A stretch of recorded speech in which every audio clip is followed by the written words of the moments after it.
and Anthony on satellite radio. Host Anthony Camilla and Greg Opie here.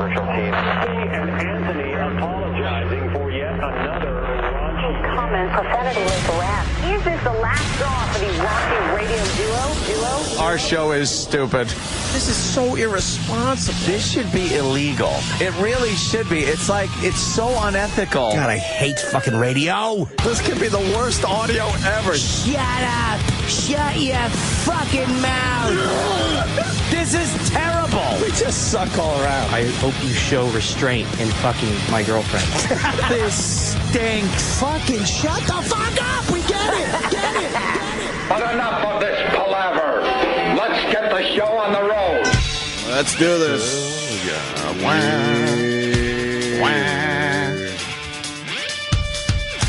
Thud, thud, thud. Okay, good deal. Blah, blah, blah. Good morning, everybody. And ain't it a fine morning?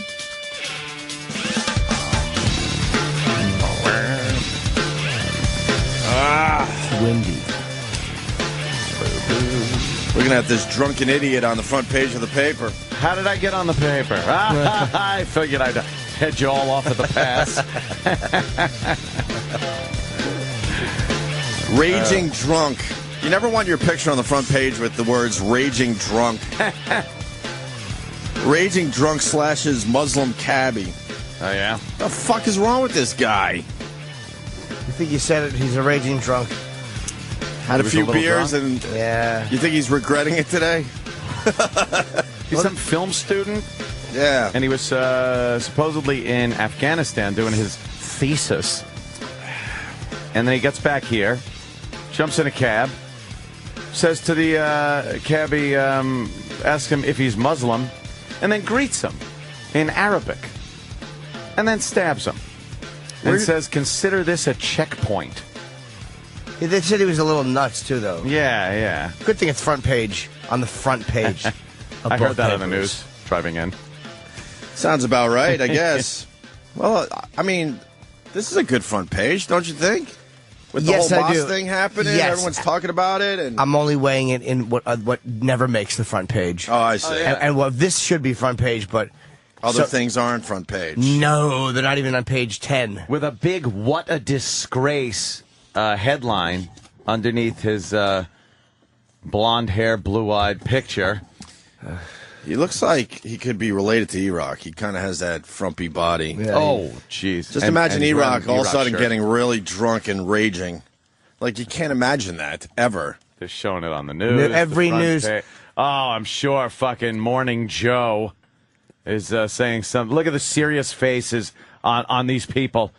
Morning as Joe. they say, whoa, what a disgrace. I got to jump in. Morning Joe's a little better than the rest of them. I'm telling you right now. Is it really taxi terror they're calling it? He's a little better. I would like to see what he's saying, but I don't know, whatever. I'm sure, whatever it is, I'm sure it's going to calm everybody down. Obviously, Yeah, people should be thank talking God. about this today. I mean, the point you're making when it's a hate crime where a black individual is involved, they bury the story. I can't we all even- know that by now. How do you not think about it anymore? I can't do it anymore. I can't come into work and look at the paper and all of a sudden have my day ruined. How do you not let it control you? I can't. It's stupid. It's bogging me down. Doesn't that just get you angry? But I don't want this. This should be on the front page. This is a big story. Yeah. But why do I think of other shit? I don't know how to not do that. It's weird. And think of what Dude, makes it's a page weird 19. It's a weird world, this mainstream media. Oh my God! Why do I let it bother me? I say, ooh, baby, baby, it's a wild world. But let's make fun of this kid and his perfect hair and his nerdy glasses and not a hint of muscle on his body, and he's attacking a Muslim. And he was in yeah. Afghanistan, like you said, doing a thesis, film thesis. A feces. He was doing feces in Afghanistan for a film or whatever. So he kind of knows a little bit about the Muslim. Yeah, yeah. So why is he turning on these people? He should know, especially with the way he looks, that prison won't be kind to Oh, him. he's going to get fucked. You think he's up. gonna go to jail? I don't belong here. I don't belong here. I want my mommy. Craze film student, recently embedded with Marines in Afghanistan, is accused of a drunken, hate-fueled attack on a Muslim cabbie in Midtown. Hate fueled. Further heightening tensions in a city already gripped by the Ground Zero mosque controversy. Gripped. 21. Asked his victim if he was Muslim. Yeah, answered all this, and then fucking stabbed him. Where did he stab the guy? In a cab. Slashed him. Right in the neck. Did he stab him in the neck? Yeah. He went Attempted berserk. murder. The neck, slashing the neck and face through the taxi partition. Through that little hole. How did he get him? God, what's wrong with the cab driver? You can't move away? Man, he left that little hatch open that you pay through? when I was attempting to punch a cabbie through that hole, it's not easy. All you have to do is move. You were attempting to punch the cabbie through the hole? Yeah, that's an old story, man. I've told it a fucking million times. Waving your arm through there? Oh, yeah. Yeah, when he- he got in a fight with a cab driver. And he moves his head? That's all he has to do is Yeah. move his head. He probably didn't see it coming. No, well, then he jumped out, and then we fucking squared off. And If I was this guy's attorney, I would argue the only place he could stab him was the neck because he, he was only through that little hole. He wanted to stab him in the knee as a gesture. you know, a fucking attorney will take that. Of course. Take that little tidbit and try to make something of it. He was paying him with a knife. Wow. Wow, this is a weird story. He doesn't seem like the type of person that would do something like that. He snapped. Why did he snap? What do Probably we the know mosque- about this? Probably the mosque thing, and probably he was in Afghanistan. Yeah, but He met a lot of the people, and he was probably disgusted. I don't know. They got a picture with him and an Afghan boy. He might be nuts. You think he just lost his mind? Something I read yesterday said he was he's off. He's been taken for a mental evaluation. Yeah, Who knows? He really is wearing an Iraq shirt. Oh, he's awful. Imagine- Fat calves. Imagine an Iraq character starts the Holy War. Really? This is what starts it? Some Iraq frump? Sorry, Iraq. I don't know why. And the cab driver is meeting with Mayor Bloomberg. That's today. good. The mayor has invited him. Cool. I wonder if the mayor invites everybody that is attacked because of their religion or race down to meet with him and discuss things like tolerance and apologize for everybody. You think that happens when a white guy gets the fuck beat out of him Dude, I can't by a even think gang about of it. black people? I can't even think about it. I think that can't. happens? I can't go down that road. It's just going to ruin my day. I'm right now looking at this. I'm trying to go keep it in perspective. This guy really is a scumbag. Yeah. For attacking this cab driver. This guy didn't do anything wrong. He's just fucking making his living. 4 kids. He's lived here for a while. And this guy's a bit of a nut, and he attacked him. And I have to remember that. Yes. This has nothing to do with the way the media or the sissy voice mayor. This has nothing to do with anything. I can't think of it. I don't upset myself. It's infuriating. It is. I read a blog from this guy that was robbed in the city, and he described him being robbed, but it was kind of done in a humorous fashion. He described what they did wrong. They got him. Him and his buddy were walking, 2 white guys, 4 black guys, I think 5 black guys came up to him and beat the fuck out of him and his friend and robbed them. And he described what they did wrong, which was kind of funny, that they put a little too much effort into it because they really didn't need to. They could have just asked for his money. He'd have given it up. The kicking in the face was definitely unnecessary. The speed at which they did it, as they said, hurry up, hurry up. It was like, look, we're under a stressful situation, trying to get our money out as you were kicking us repeatedly. And it was done very funny, but you could tell this guy was traumatized by it. Sure. I never heard about it. I didn't either. The mayor never invited them down to meet with them, and it was and they were throwing out racial epithets, the black guys to the white people, cracker, white motherfucker, shit like that. It happens all the time. All the time. But again, there's no need for tolerance there. I just don't want to think about it. I don't know how to not let it bother me. I can't stop saying it just to keep you thinking about it. I want to be a better. I want to be a happier person. Do Dude, it's a fucking. It's like you Then just, quit this job. no.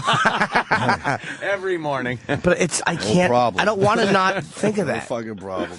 Yeah, I mean, you even turned me on that whole thing. Now I see it clear It's as day. constant. A white guy commits a hate crime, it's front page news, and when a black guy does it, it's buried. That is an absolute truth. Like there was some Spanish guys getting attacked. It's not always white people that get beat up. There's That's some true, I think yeah. Mexican guys that were Just being happened in attacked by Staten black Island. guys, Staten Island. Right. It's not front page Oh, news. that was very recent too. Yeah. Let's find out what page that was on. They were targeting them, I think. That was Mexicans, right? actually Yeah, that was a big story for a while. They've been paying attention to the Staten Island hate crimes for a while. I didn't see it on the front page. No, not at all. Mayor Bloomberg had this to say: "This attack runs counter to everything that New Yorkers believe. No matter what God we pray to." How about just saying this guy should go to prison for a long time? If he's guilty, he's an animal. Like, why do you have to go in and make it so deep? What a coward. Governor stabbed Patterson somebody. also weighed in, saying the potential for this kind of violence is one of the reasons why I have called publicly for respectful and unifying conversation about the mosque project. We cannot and will not allow bias and ignorance to infect our communities and deny our hardworking, innocent residents the respect they deserve. But This guy was a kook, though, man. what's the time? I know that we We got talked more to- info on the attack. Was it about? Did he say it was about the mosque though? Like, Well, yeah, we got some info Okay. right here. Ron in Jersey, go ahead. Hey, guys. Hey, Ren. Hey, I just heard on Fox News before 6 o'clock that the kid who stabbed the cabbie works for a group that supports the mosque, and the cab driver, who's been here for 35 years, is against putting the mosque down there. So, of course, the news is all flipped around now because now they're digging into this kid's past. So the cabbie really is against the mosque being at Ground Zero? Really? That's what Fox News said. You know, That's I can good news. He says 2 blocks is too far. yeah. Oh, you got to give him that one. I mean, there's a Muslim that's against the mosque. There you go. That's And the pretty kid's good. for it. Huh? So I don't. I said the kid worked for a group that's for building the mosque there. So maybe that was the reason, because the cabbie's against it and the kid's for it. Maybe that's why, because he was a drunken moron. He's a drunken moron. You know. He was too drunk to be processed. They said. They said no. You know what happened was he came out like the cabbie. I guess the cabbie had locked him in at one point and then the guy got out somehow, and was running, and the cops saw it, and this guy is holding his own throat and he's bleeding, and the cops took the guy to Bellevue because he was too drunk to be processed. Dude, I wonder if he's just an alcoholic who relapsed, because they said he had a problem with alcohol at one point. What do you think? Oh, This man. all went down on a Tuesday at 6 o'clock. Oh, and he was hammered. And he was hammered. So happy hour barely began. Shit. Tuesday at 6 o'clock. I'm thinking this was like a late night. He might not Sounds even like remember our own- this. Sounds like our own Oscar. You think he's waking up somewhere going, "Ah, fuck." Can I tell you, this is the stuff that keeps me from drinking again. It's like you don't know what you're going to do, and you'll have no memory of it. Yeah. He might really not believe like that he did this. Imagine having to go through all that, not remembering that you even did did anything. what? It's like a what? No, stop it. You're kidding. Wow, that would suck. Oh, my God. Hey, thanks for the info, Ron. Wow. I've woken up on some bathroom floors, but I've never stabbed anybody, as far as I know. You don't take cabs. That's true. Yeah, everyone's saying the cabbie was anti-mosque. Okay. Everyone's saying that. Used to drive a cab. Yeah, now we got to talk to some old cab drivers that have been through the war. Let it be known, Brian, I don't like many of you guys. So, with that said, what do you got? Welcome aboard. Good morning, Yeah, Opie. exactly. Jimmy. I used to drive a taxi back in the 90s in Philly, and I was Jesus. attacked on 2 separate occasions, attacked and robbed on 2 separate occasions by gentlemen with darker skin, and I was lucky to even get the police to respond, much less have the mayor invite me over for a conference. Yeah, I doubt that would happen. Yeah, and it's just, Yeah, we pick and choose who we have to focus on. it's like Jim said That's always so been many the times. case. It's just expected. It's expected, and that's It's all it is. expected of them. So, you just blow it off as, well, that's business as usual. When a person kills a dog, it makes the paper. When a dog bites a person, well, that's just business as usual. And that's, Yeah. believe me, that's a horrible way to say it, but that is the way Simple terms. You put it in the they look simplest at it. of terms. That's the way they look at Right. it. Brian, you didn't get your cocktail with the mayor down there, huh? No, I did not. Not at all. What'd you get for your troubles? Black eyes, some busted teeth, a couple of busted ribs. Great. A few weeks off from work without pay. Jesus. They pulled you out of the cab? Pardon me? They pulled you out of the cab? Well, the second occasion was the bad one. They actually ran me from behind, and I thought they just were tailgating too close and didn't stop in time. So I got out, Oh. stupid me, to see if they were okay because Yeah. I just wanted to exchange information. Well, just jumped out of the car and started wailing on me before I even had a chance to really defend myself. Oh, and, sucker punch. They stole my money. They ripped the radio out of my cab, so I couldn't call for help. And it was a nasty little scene. Anyone rear ends me in a car, I swear to fuck, I am not stopping. I will just I'll give a little wave, like, all right, follow me up to here. If you want to, fill out any paperwork or anything, and I will pull to a very public place. And that's what anyone should do if they get rear-ended, especially if you look in the mirror and see people that you would normally profile as shenanigans. Yeah, I kind of learned that the hard way, but I was brought up to when there's an accident, you do things a certain way, and I do things a little differently now. Fuck that noise. All right, Brian. Sorry you didn't get your cocktail with the mayor. It's okay. All right, have a good day. Thanks. Hey, what do you do now? Oh, now in the Klan. I drive for a high-end linen rental company. It's nice and safe, deal with like upscale clientele and things like that. Very cool. All right, man. Let's say hi to this guy in PA. This guy, what's up? Hey guys, how you doing? I don't know your name, sir. Matt. All right, Matt. What's up? Hey, what a joke. It's the Muslim. Okay, big deal. He gets stabbed by a crazy drunk. Shit happens in New York City. You guys know that. Yeah. But then going to meet with the mayor because he's Muslim, and the mayor's probably geez, this can't happen in our city. If the mayor was looking for such tolerance and inclusion, wouldn't you just treat it like you treat any other assault? Right. You could speak out on it, but treat it like an assault. This guy is being brought to the mayor and going to be able to meet with the mayor just because he's Muslim, which to me is just as bad as doing something bad because he's Muslim. It's separatism. It's a very weird mentality, and I'm trying not to let it make me angry because you can't think straight. But it's almost like when something happens, like when a white guy does something like this, it's almost like the white collective. It goes like wants to let everybody black and non-white know we're handling it. It's a weird, dude. It's so we're handling it. It's being fixed. but it's almost like when it happens in reverse, and this is not the work of blacks or Muslims. When it happens in reverse, white people as a collective just go that's what the noises are. Now, is that a white person crime? What? No, just stabbing somebody drunk, that's anybody. Yeah, that's true. Yeah, I don't even know. That is true. This is across the board, I think, really. Yeah. Slashers. Because the bottom line is, if you're going to... I've been very irritated with Muslims, and I've been very irritated with every group at one point, and I've never come close to stabbing somebody. Right. Yeah. Do you know what I mean? So the guy's a fucking drunk and a nut to just stab a cabbie. That's right. That's why there's called prisons where people go after they do shit like that. Well, there you go. Yeah, all right, brother. point. Gonna move on to Boston. This can't be good. Boston. You know Matt. what, dude? The cabbie was looking at him wrong. They're gonna justify it. Matty, what's up? Hey, what's going on, guys? Hello. Hey, I agree with you, but I just got to say, this really sounds like the same logic that you're accusing the imam at Ground Zero pulling when he says 9/11, but. You know what I'm saying? Yeah, look, what I'm saying is, but I'm not minimizing this. I'm not meaning to minimize this. This is only showing me how, I'm right about the way they report these things. It's not that this doesn't deserve to be front page. It should be. It just annoys me in the other direction that the other stuff isn't. But I don't want to minimize this. This is kind of getting the treatment that this should get. Like, it is a fucking huge story.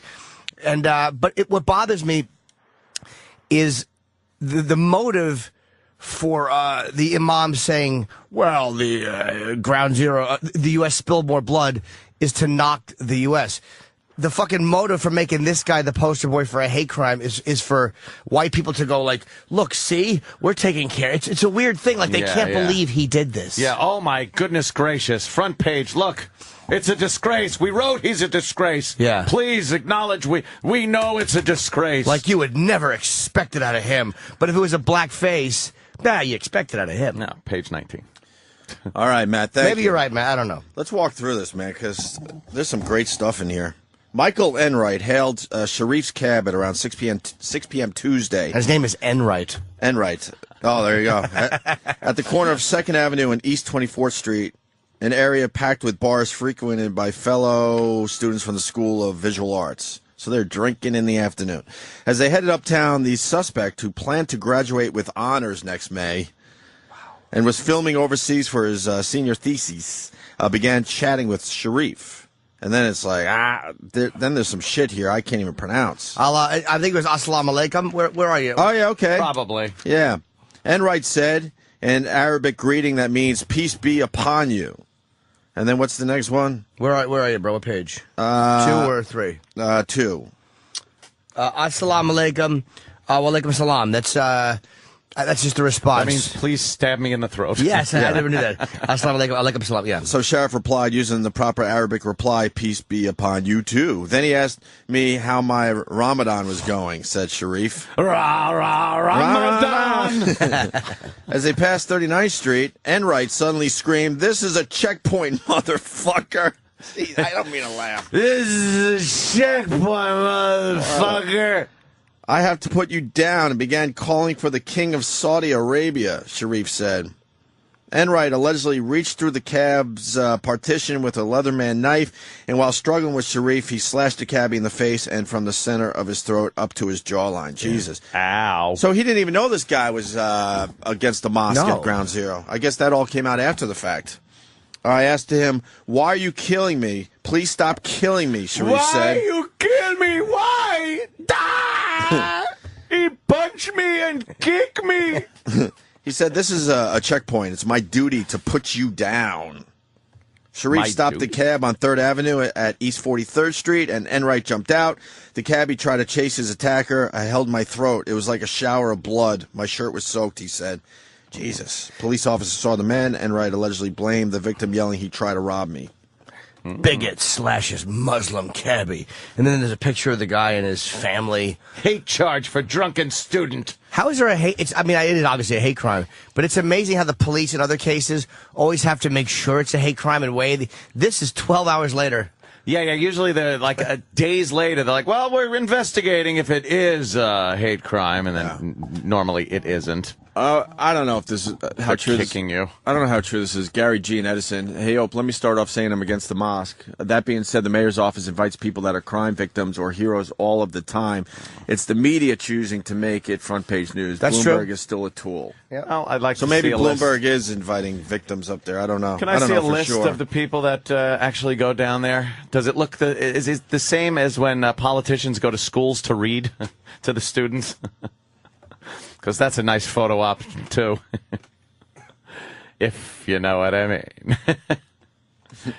Yeah. Let's see. So there you go. This guy's in deep fucking duty. Yeah, Oh, man. What He's a not going dick. to have an easy time He just with fucked up his incarceration. life. I wonder how much time he's going to get, especially at this time. Like, he's now the picture of intolerance. Yeah. Like, how much time is he going to get in jail? He's going to do a few years. Oh, yeah. Because they're charging him with attempted murder. Oh, yeah. Which I guess when you slash somebody by the throat, you probably... Well, they said if it was a little deeper, this guy would be dead. Here's the driver, huh? I mean, in a way, this Michael Enright is very lucky. Thank God the extremely lucky. beard soaked up the blood. It looks like, God, what a fuzzy beard he has. My goodness. I don't know. Wow. Well, yeah, if he gets a good lawyer, maybe he could cop that drunk plea. I was drunk. He's had I some don't prior- remember shit. He's had prior arrests for disorderly conduct and underage Oh, he drinking, has. So What a goofy guy to have, like, disorderly and stuff. He's just a dumb drunk. he's just What a dumb drunk. a typical college kid, just fucking drinking his way through college, really. It's like, just fucking, at least Jimmy knew he couldn't fucking deal. Yep. Just stopped it. But these things you do in partial blackouts, like, it's almost like you're just an actor in a movie, and then all of a sudden you wake up and you're like waiting for it. All right, I gotta wake up for real now. And it's like, this is the reality. I did something. Oh, I did something pretty You know that bad. feeling when you did something? You don't know what it was. You made a call. You vaguely remember. You vaguely remember, like, people looking at you and your own voice go, "You motherfucker." Fuckers! Vaguely remember. It starts coming back to you in photographs before it goes to film in your head. Yeah. Just little flashes. You're like, hey, I'm an ass. I was talking the other day. I forgot what the fuck I was doing, but it was because I was drunk. You look at your texts the next morning, and you see a text that says, "Did you mean what you said last night?" Oops. And then you're like, "Uh-oh." It's like, "Did you mean what you texted me last night?" And then you got to go like, take a thumb and slide the texts down, and you start going, "Uh-oh, what did it?" It's like peeling cards off during a game where you're like, "All right, I got an ace here. Let me look. All right, there's a king behind it." And then you start seeing the pictures coming down. Yeah. Then you're like, "Oh God, my cock." And then you look at the name on the top, M-O. No. Thank God I didn't have texting or any of that stuff when I was drinking. Thank God, man. You probably would have been. Dude, I was a phone drunk. I used to love to call, but I would slash too. I always had a box cutter, but I would slash myself. I never slashed other people, but I would always slash myself. And I Really? know, yeah, it's not out of being tough, but you just do stupid shit, Yeah. and then you fucking regret it forever. Yeesh. Amazing. This guy fucked up. What a Certainly dick. did. I don't think he was blacked out, though. No, You never know, but if he was too drunk to process, he's drunk. I think he's a kook, and then the alcohol really fueled his attack there. Maybe. Yeah, I hope he doesn't use that as a fucking excuse that he didn't know what he was doing. He was it's exacerbated. I'm sure the lawyers will like kind of play that card, but I think the kid kind of knew what he was doing under his drunken fucking haze. Well, that'll be up to the legal system to sort out. That's right. To sort out. Oh, this kid is in trouble if he goes to jail. Oh, boy. Oh, he's definitely going to jail. Oh, boy. He's probably having trouble right now in jail. Like Fat Nick, is he still in jail? Or is he Fat Nick still in jail? Oh, yeah, he is. He didn't even kill anyone. Yeah, he's in jail. Yeah. Wow. Yeah, that's a rough story. Fuck. Yeah. This is a good idea, actually. Porky the trucker. Porky! Yo, What's up? hey, maybe these two guys ought to sit down with Obama and have a beer and talk about this. Oh, the guy and Yeah. the cab driver. That would be nice. They could sit down, drink some beer. They could all watch it spill out of the cabbie's neck. Yeah, either that or I heard this morning they were saying on CNN that his lawyer that he already got is the same one that's got for Lindsay Lohan. He's going to go the same rehab that Lindsay Lohan's in. Yeah, I'm Yeah. sure they're going to pull the, hey, I'll rehab. Don't worry. Please, don't send me to prison. A lot of Muslims there. Fat Nick got 15 years, 3 years ago. 15 years. 15 fucking years. Wow. Man. That, by the way, that beer shit with Obama really kind of turned me on Obama. That Such was, horse yeah. shit with him rolling up his fucking shirt and sipping. Did he even have a beer? Yeah, Biden had non-alcoholic. Yeah, Biden, because, yeah, whatever. And they were just kind of sipping. It was I so have a problem. It was so fake. It was such a dumb photo op, and I was disgusted. Biden never slash a cabbie in a drunken haze? What's that? Did Biden never slash a cabbie in a drunken haze? No. Is that why he had non-alcoholic beer? But can I tell you what It's I was wild. I was watching Imus when he did the this very recently. I have it on tape when he kind of bombed at the White House Correspondents' Dinner, and one of the lines he had because he was so brutal, and he said something about Biden's plug job. It was such. Oh shit! I wish I could remember the line. Joe Biden's. They should be tracking his plug job. Plug job. It was such a rough. I would love to hear the line now. Dude, in front of all those people to say, Yeah. even at roasts, you kind of leave the plugs alone. It's just too mean. Let's go to Joe in New York. Joe? Even during a roast. Just plug job. All right, Hi, Joe. Joe. Yeah, we're just talking about how big a PR nightmare this is going to be for Bloomberg. That's why he's kissing their ass. I don't think the Puerto Ricans were involved, sir. Fucking, God forbid. But, yeah, he's probably thinking to himself, oh, fuck, now, what are we going to do now? Now they're going to be fucking sitting in a new mosque I'm helping them build. This Thinking does. about how we're going to fuck the fucking the white cab drivers now. Now, this does hurt, though. Honestly, this is one of those things, He didn't need this. like, and it's, but for like, public relations, this is fucking bad. Yeah, he didn't need this one. Yeah, it's really fucking bad. But you know what? He started this fucking fire himself. You know, he's helping to build this mosque. Now all of a sudden, this shit. I'm glad it's blowing up in his fucking face because he started it on personal grounds. You know, he kisses their ass. He sets them up nice and at home. And then, he's got the ticket to the fucking oil. Well, look what I did for you guys over here. Look what they did for me over there. He's just setting it up for himself, basically, thinking it's all going to go good. It's all bullshit. I'm saying even for, like, people are like, well, Al-Qaeda, you don't want to give them anything, fuel which annoys me. And I don't think us protesting the mosque is fueling Al-Qaeda. But, slashing the Muslim's face, that's a bad thing, man. Yeah, that's just wrong. A bad fucking thing. It's definitely a bad fucking thing, but, what do you expect? I mean, this is the first, even on the, News 1 last night, this white girl and this junkie was in the background, and they were like, we're not too surprised that this happened, but this is like the first of many. All right. We can't have fucking people slashing Muslims. Yeah, dude. There's no. You can't say what do you expect. Like, honestly, the guy almost cut a guy's throat over what has just been. It's been a political argument or a personal argument, whatever you want to call it. But you can't do it. You can't fucking do it.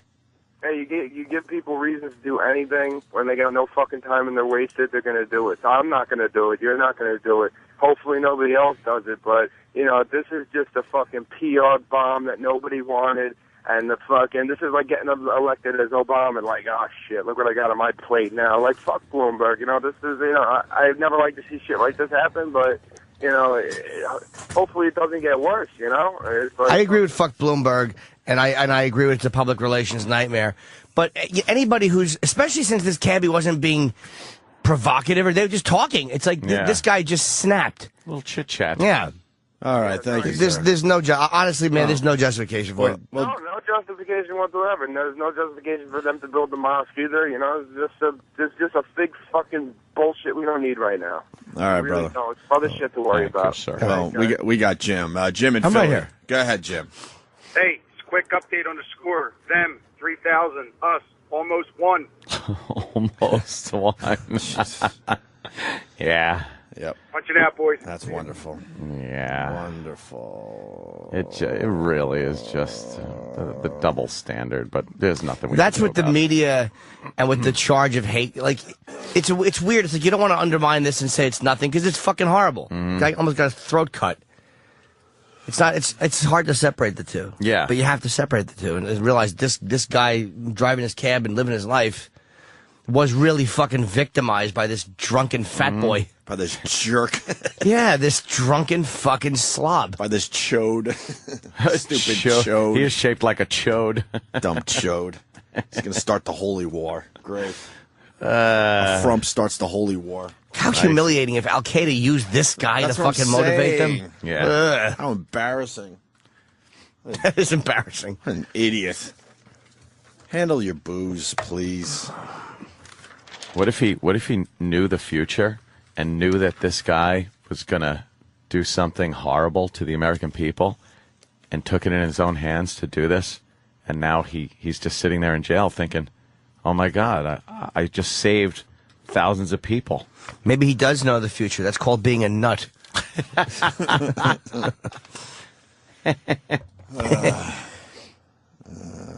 I watched the Hot Tub Time Machine last night. Yeah? Yeah. I was doing an Oscar. Greatest / worst segue ever. I kind of like it. I love it. I kind of like it. It's just from a guy getting his throat cut to, Hot Tub Time Machine had odd lighting in it. I will read your mind. Almost a good movie, right? Almost. Yeah, exactly. Almost a really good movie. Had some moments that were really good. Stupid Chevy Chase's character, pretty good at times. Yeah, at times. I like the fact that they threw Johnny in there from Karate Kid. Oh, right. Yeah. And had a lot of references, Back to the Future references. You had Crispin Glover in there. Who ruled in the movie. Yeah. That was funny when he first is bringing the luggage up and he's just angry luggage guy. See, that shit was funny. He's great in everything he does. He's hysterical. Everything. Fucking great. But, it was like, I don't know. It was all right. You know what? I don't even remember the movie. It was so forgettable. I remember I'm like, okay, this is... forgettable. That's pretty much it. So forgettable. As you're watching it, a couple of chuckles, but then... they didn't do enough 80s shit in a weird way. Yeah. They kind of had, like... one scene where they showed a lot of 80s shit, a montage of sort of 80s shit as they're walking through the lodge, and then they kind of just sort of dressed like they were in the 80s, and that was it. Yeah. I don't know. It was forgettable. It was forgettable. Whatever. It was my big segue. My segue. Gets us out of this crap. Anything to get us out of this crap, trust me. All right. Yes. Oh, let's say hi to Renee in New Orleans. Renee. Hey guys, how y'all doing this morning? Renee. Hi, girl name. Listen, sorry, I'm from New Orleans. What can I say? Are you eating the shrimp yet? Of course, I did not eat the shrimp. Everything's available. Everything's fine. Everything's fine. How's your brother Shirley? Don't be a dick. Go ahead, Bob. That is. Veronica? Veronica. All right, go ahead. Sorry about that, Laura. No, Renee is one of those guy/girl names that are really a girl's name. Yeah. It's a girl's goddamn name. There's some there's a lot of guys named Renee, though. But what is because there's other names that could be a girl name, but it's also equally a guy name. Yeah. I wish I could think of one offhand. Let's say Gene. Gene, right. Okay, Gene. Oh, Gene. Yeah, Gene is one. But Renee? Yeah. Gene, you don't even think, though. No, you're just like, yeah, Gene. That's equal girl guy. You don't, don't even think either one. But this guy. But Renee's a little rough. We're off topic here. I'm sorry. Hysterectomy. Go ahead. What do you want to say? Are you from the French Quarter? It's kind of a Frenchy name, isn't it? My name is Vagina.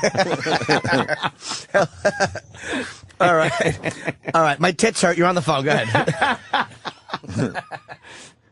Sorry, sir. Go ahead. No, I'm French Catholic from New Orleans. What can you say? I mean, and that means you have to have a girl name. Yeah, all right. We kind of understand it's a French thing. Yeah, they thought you were going to be a nun. Go ahead, go. Hey, all I want to say was this. Yesterday, Jimmy, I thought the conversation with Pete Dominic, you handled it perfectly. You smashed his ass. Ooh. And let me tell you, I don't think that he was being very intellectually honest. He kept trying to put words in your mouth. Yeah. You kept calling him on that. I thought you did a great job. Thank you. That was a great interview. The second thing is what worries me about this guy who's now slashed this taxi driver's throat. Now, you started seeing it yesterday afternoon on MSNBC, Rachel Maddow, and all these kind of, commentators that want to knee-jerk support the mosque and are clearly on that side. They're now saying, well, see, here's what happens when you jack up the rhetoric and you start saying that there should be a mosque down there. Right. This is what happens. So that's how they're kind of stealthily using this incident to kind of try to tamp down discussion. Yep. That's the way it is. With everybody uses everything. Thanks, buddy. Everybody uses everything as like a wedge or as a bargaining chip or something to one up their argument. It's something to divide. Yeah, like this guy getting slashed is horrible, but basically it's very convenient for people who are for the mosque because now they can use it. See, like if now they'll tie in anybody who's against the mosque with this violence against this guy by this fucking drunk animal. Yeah, if you're against the mosque, you're standing with this guy. Kind of like we do. We tie in all the mosque people with the terrorists. Exactly. Just works both ways. Only we're right. Yeah, this guy is the poster child. No, great. Oh, dude, he couldn't be whiter. Literally. I know. If his name was fucking Whitey Weinberg, he couldn't be fucking whiter. Get Whitey Night. That made front page news. But wait, but he wants the mosque down there, this white kid, right? Who knows? I A think drunken so. idiot. He's just like fucking. So he just confused the whole issue, basically. Yeah, he really did. I'm for it. Let me stab a Muslim. Ashley's another bad guy girl name. Ash. I've never ran into a guy. Oh, yeah. Named Ashley? Ashley, yeah. Get the fuck out Evil of here. Dead. From Evil Dead, Ash. Yep. Nope. They actually called him Ashley. Nope. You don't come across that one. You've come across an Ashley in your real life? I believe so, yeah. It's not common, but I have heard it. Huh. Ashley that's a horribly girly man's name. That's another one. Like Gene is perfect down the middle. More of a man, but it can be a woman. Yeah, you don't think twice. Yeah, what's another one? Pat. Shit, yeah. Pat is very... Completely. Pat is right down the middle. Yeah. Yeah. What a horrible name. Pat. Hey, Pat. Yeah, that's a No weird offense, name. Pat, but... From Moonaki. Oh. I'd rather my name be Loaded Condom. Than Pat. Or Fleur. I would prefer to be called Fleur. All right. Pat. Jody's coming in. Jody. Ah, right. Oh, yeah, that's bad. I guess. Drew. That's mostly guy. That's mostly guy, but you Drew Barrymore. Fuck yeah. You get that. He was looking a little long in the tooth, unfortunately. Oh, and her makeup commercials? I've been a fan of hers for years, but she was on Letterman the other night. I'm like... Not quite the appearance where she got up on the desk and showed her tits. Nah, not really. Not fucking really. No, they can't stay Stacy's young a bad forever. guy's girl. Oh, yeah, there's Stacy Keach. His right? name is Stacy. Yeah? Yeah, I guess Stacy's one of those names. Lindsay.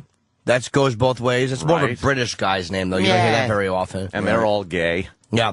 Ozzy's keyboardist years and years in 1980 was Mr. Lindsay Bridgewater. Oh, really? Yeah. What a British name. That's so. Is that not the most so British? British. Who was the guy I had the fight with?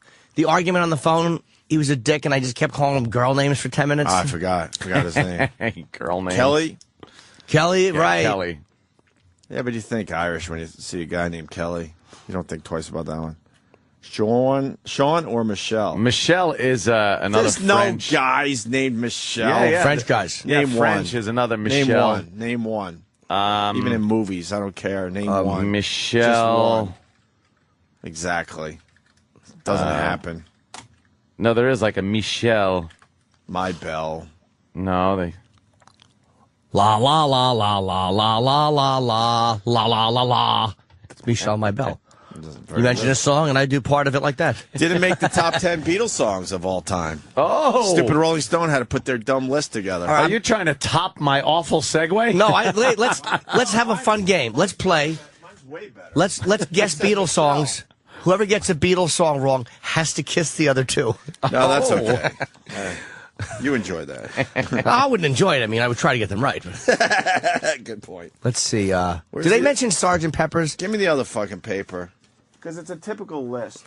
I need the Daily News, please. Don't look. Daily Snooze, I I won't call it. 'Cause Oh, the God. Number one is so fucking predictable. Let's see. All right, I'm gonna write a few down. This is fun. Is it? For me, it is. Yeah.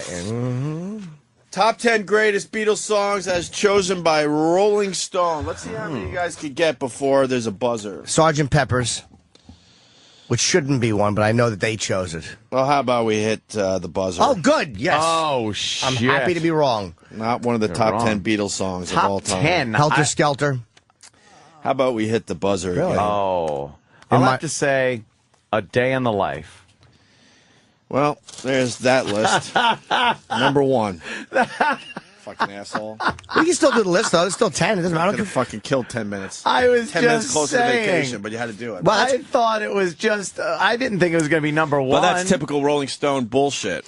I You like know, that song, I don't though. think most Beatles fans would say that's the number one Beatles song of all time. No. How about fucking way. In My But Life? they had to be a little different. In My Life is number 5. Oh, so you should have started. I probably would have put that as number one. What are some? Let It Be. Number 8. Isn't that a McCartney song, really? No, it's Beatles. Yeah. Yeah. Okay. Did they put Hey Jude? Number 7. That should not be. Hey Jude's a great song. It is, but there's a million better ones. He I wrote would that put- for Lennon's son. I would put Hey Jude way above A Day in the Life. And Yellow I Submarine. love A Day in the Life. Don't get me wrong, but number one Beatles song of all time, I don't think I would so. not have put Hey Jude. What else? Paperback Writer won't make it. I think it should. Nope. I come out to that. Bonnie McFarlane, funniest line ever. How ironic that Rich walks out to that because he's never read one. What are the other ones? I don't want to guess. Octopus's Garden. No. All right, wait. I Am the songs. Walrus. That's one of my favorite Beatles songs of all time. What? Yeah. Cuckoo, Cuckoo. That's great. That didn't make the list. 10 is While My Guitar Gently Weeps. Oh. Yeah, all right. Fuck. Number 9 is Come Together. That's a good song.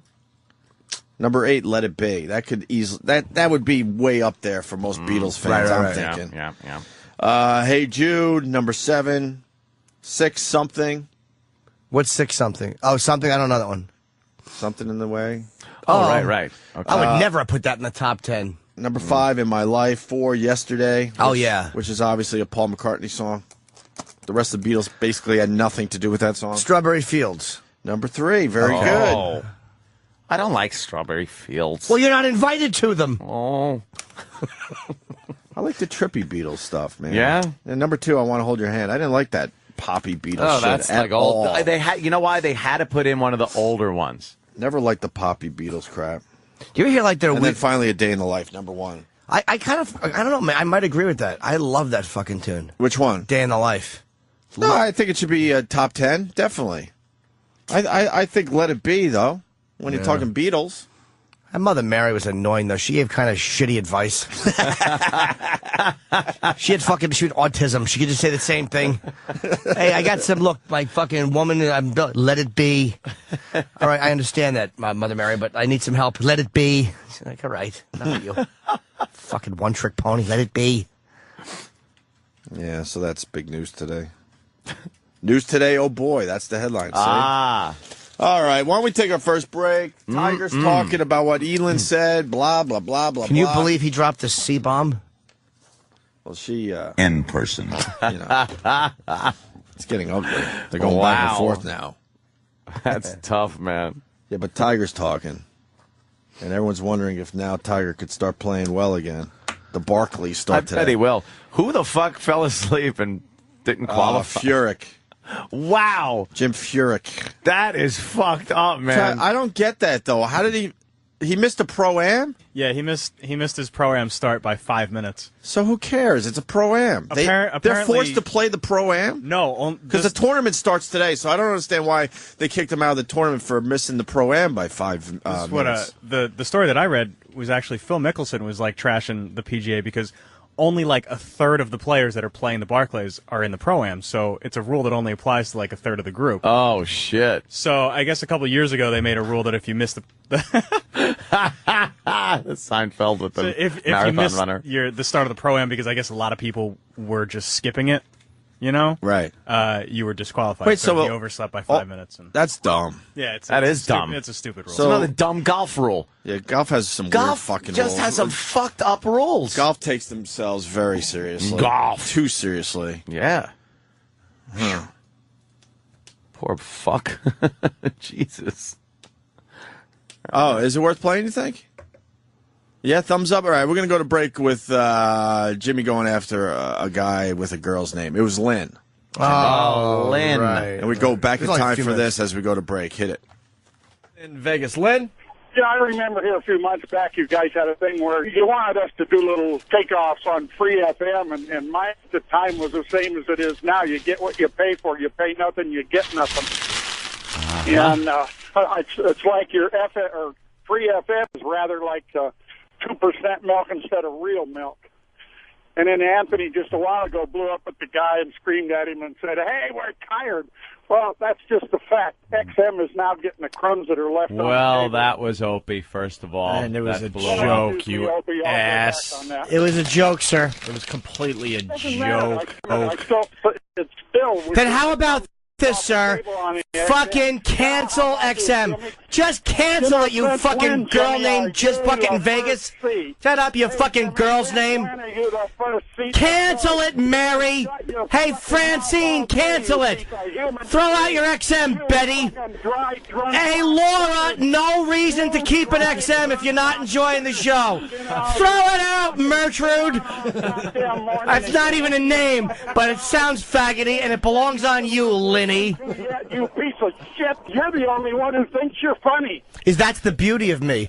Do you realize how much money I've made fooling everybody? Are you paying yourself, Jimmy? Hold on, wait, Anthony, don't... I'm sorry, Lucy, I didn't hear what you said. You packing pieces of a fucking Hey, Darla, I didn't hear what you said. Gail, could you please repeat yourself? What's that? The next time Ethel, I can't hear you. Speak up, girl name. I'm a boy named Lynn. Shut your fucking mouth. Everything. Hey, Jessica, I'm trying to communicate with you. There's no. Stop interrupting me, Heidi. I have Erica, what are you talking about? Michelle, will you please stop? On Tracy, you're being very rude. Go ahead, Debbie. Start in again. I'll stoop to your level. Travis, I'm trying to talk. Now, why don't you take care and go for your mother? Listen, Sarah, there's no reason to use hurtful language. Len. I think what we got here is a dry, drunk homosexual. Sir, why do you keep... Sir, why do you keep saying... Well, I'm sorry, ma'am. Why do you keep saying dry drunk? Which is neuter gender. Why do you keep saying dry drunk? I'm so fucking angry, Jimmy. You forgot what step 6 and step 7 Ew, are you a fucking guy? Yeah. Ew. There he is. Are you a fucking guy in a place that's supposed to be anonymous, which I've never mentioned the name of on the air, fucking referencing it like that? You're so full of shit. Oh, you fucking... You fucking old man, bleeding deacon, fucking drop dead, pick up a drink, and hit a fucking middle school, you fucking old cunt with a girl's name. Fucking die drunk and alone. Go fuck yourself. Hope your sponsor grabs his chest and falls face first into your cock. Fuck you. Fuck you. Step 6. Go fuck your mother. That's steps 1 through 5. What do you talk about when you're in a meeting? I drank because I had a girl's name.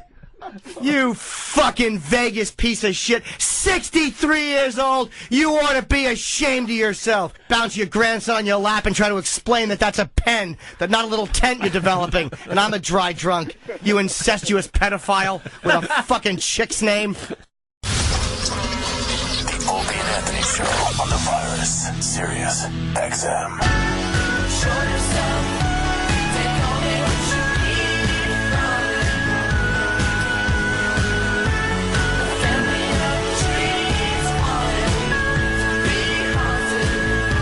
I want to dance. Oh, nice.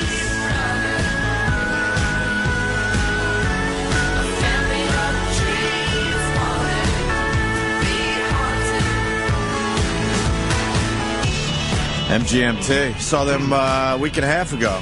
Not the greatest live band, although getting better. It sounds like the type of music that is kind of hard to pull off live. Yeah, it's kind of tough. Kind of a lot of shit going on there that's studio produced. They got a bad reputation for not sounding great live, but they're getting better. Don't want to piss off the MGMT fans. Are there a lot of them? Yeah. Radio City Music Hall fucking sold out 2 nights in a row. Holy Jesus Palomino. And their second album not doing as well as the first album, so. Oh, boy. But the kids still digging it. Definitely felt way too old at that show. Yeah? Yeah. The average age was 20, maybe. Yeah. Maybe. So you're talking 15 years older. Oh, yeah. 17. I'll admit to 17 years older at this point. Jeez. No problem. Yeah. I can't help it. I like what I like. And then you go to the shows and you're hanging out with, obviously, the whole place I could have fathered.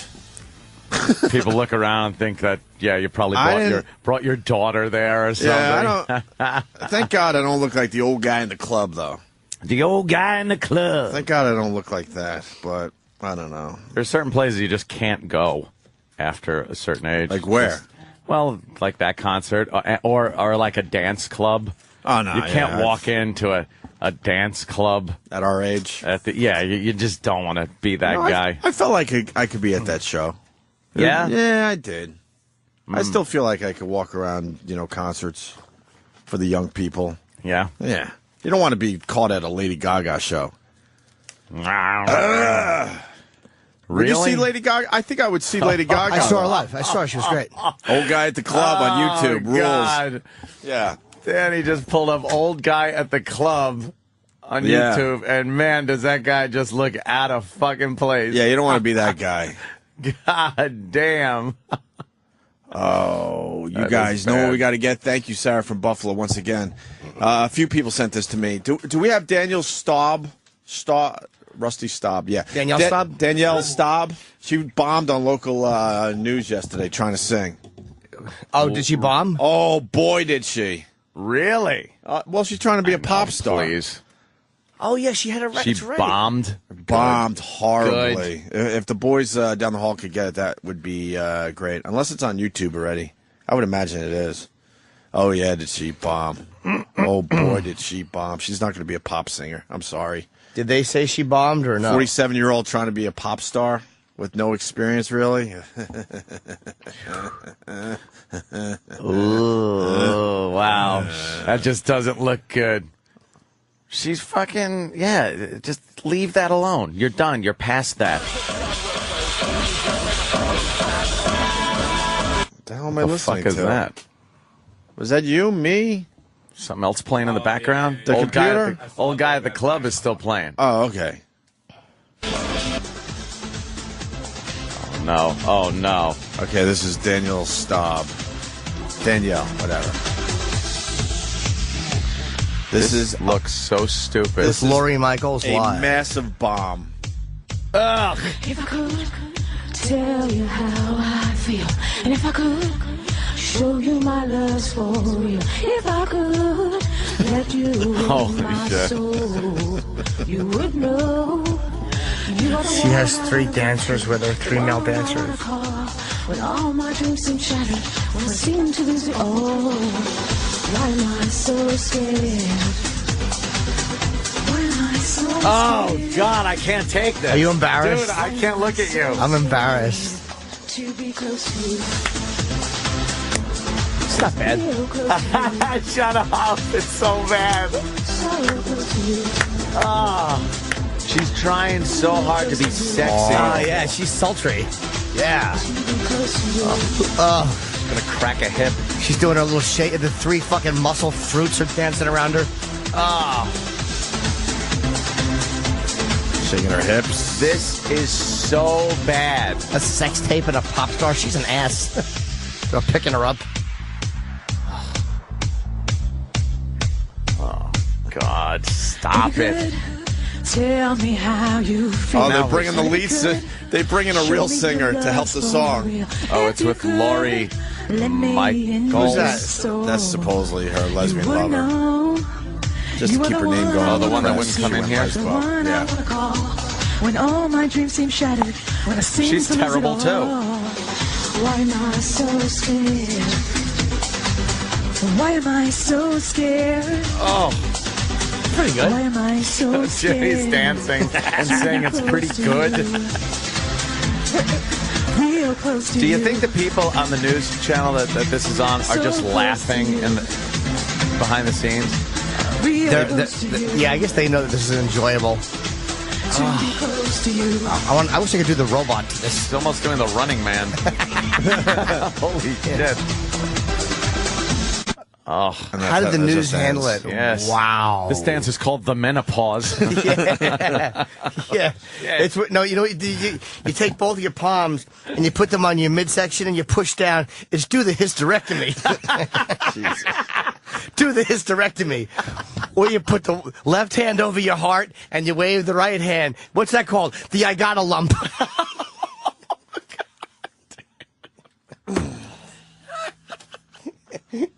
Holy shit. Oh. This guy's laughing. All right, Glenn. Glenn in New Hampshire. Hey, Glenn. Good morning, guys. Hey. Anthony, I just would like to throw a call back out to something that happened earlier in the year. I think it was this year. The guy you don't want to be is the 40-something-year-old in the pediatric department looking for a date. The pediatric ward at the hospital. There you go. All right. That's where you don't want to be at our age. That's true. That was a little... I think we could still be at concerts embarrassing. at our age, but not the, that section of the hospital. That's good for you. That's good for you. You like it? I'd love to hear that again. I thought she was really good. With that generic MIDI fucking shit in the background and her awful vocals that they had to double, and she's still off key. She went through every fuzzy machine and it still sounded horrible. The auto-tune rejected her. Did you like the 3 sexy the male dancers spinning around like it's a big event happening? Yeah, that was just it. It's like it's on a news stage, And if you've ever been to a news studio, they're very small. Oh. They make them look bigger on TV. So she's trying to do this big extravaganza like Madonna would do. And it just looked silly. It looked stupid. It looked like a bad YouTube video. I got another song she did. She's awful. I got another song she did. Think she's bad? And she does not look the part of a young pop star. Sorry. Sometimes you got to just realize, hey, that shit done passed you by. I mean, the fact that she has a porno and a now pop single out? Yeah. It's like, what are you doing? Not quite. When she was in here, you said that you liked her song, remember? Yes, I did. Who did? Jimmy? Yes, And I did. you. I didn't. I was lying. I know you Remember? were lying, but you said you liked it. Did I really? Yes, you did. Well, I'm sorry I said that. I was the only one that called her out on it. Yeah? Yep. Well, I had been calling her a cunt.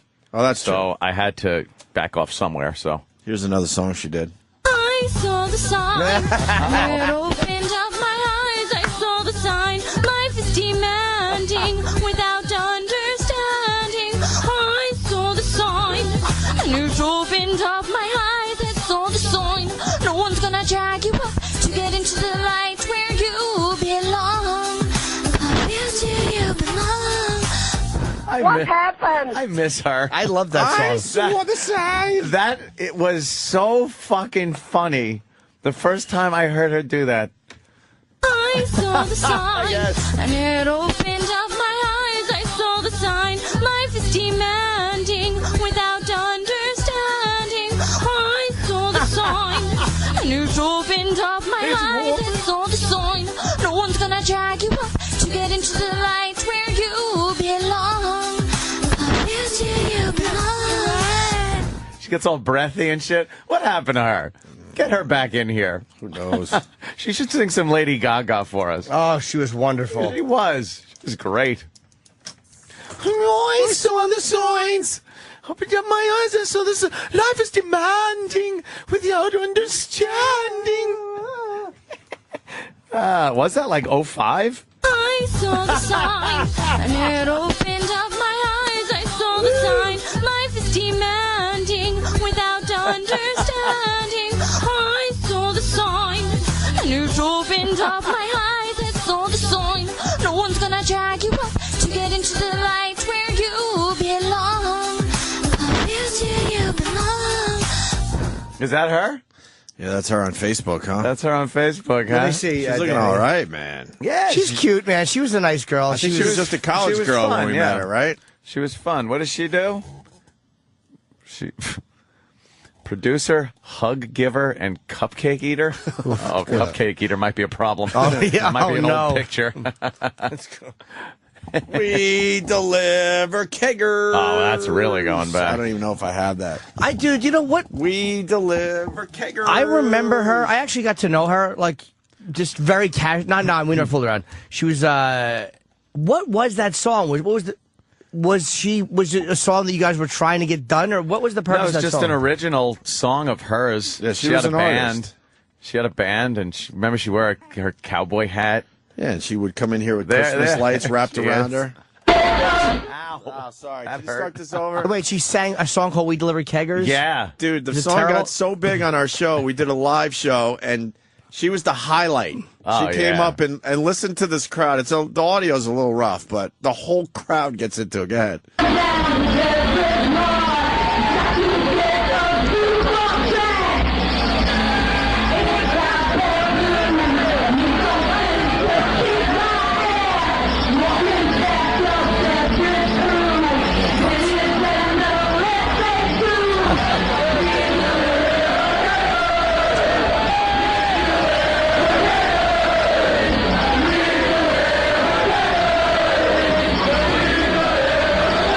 Like a Nuremberg rally. Holy shit. Isn't that crazy? That place was packed, and they're all screaming. Everyone knew the song back then. Holy shit, that was a horrid song. Nice sing-along. We deliver keggers. She didn't like being made fun of for her look, her hat, and everything. Remember that? I don't know Did what you make fun of happened to her? Oh, yeah, always. Yeah, she ran out a few times crying. Yeah, Nikki, that was her name, Yes. Good old Nikki, and we deliver keggers. Yeah. So, all right. right. God, a couple of blasts from the past there.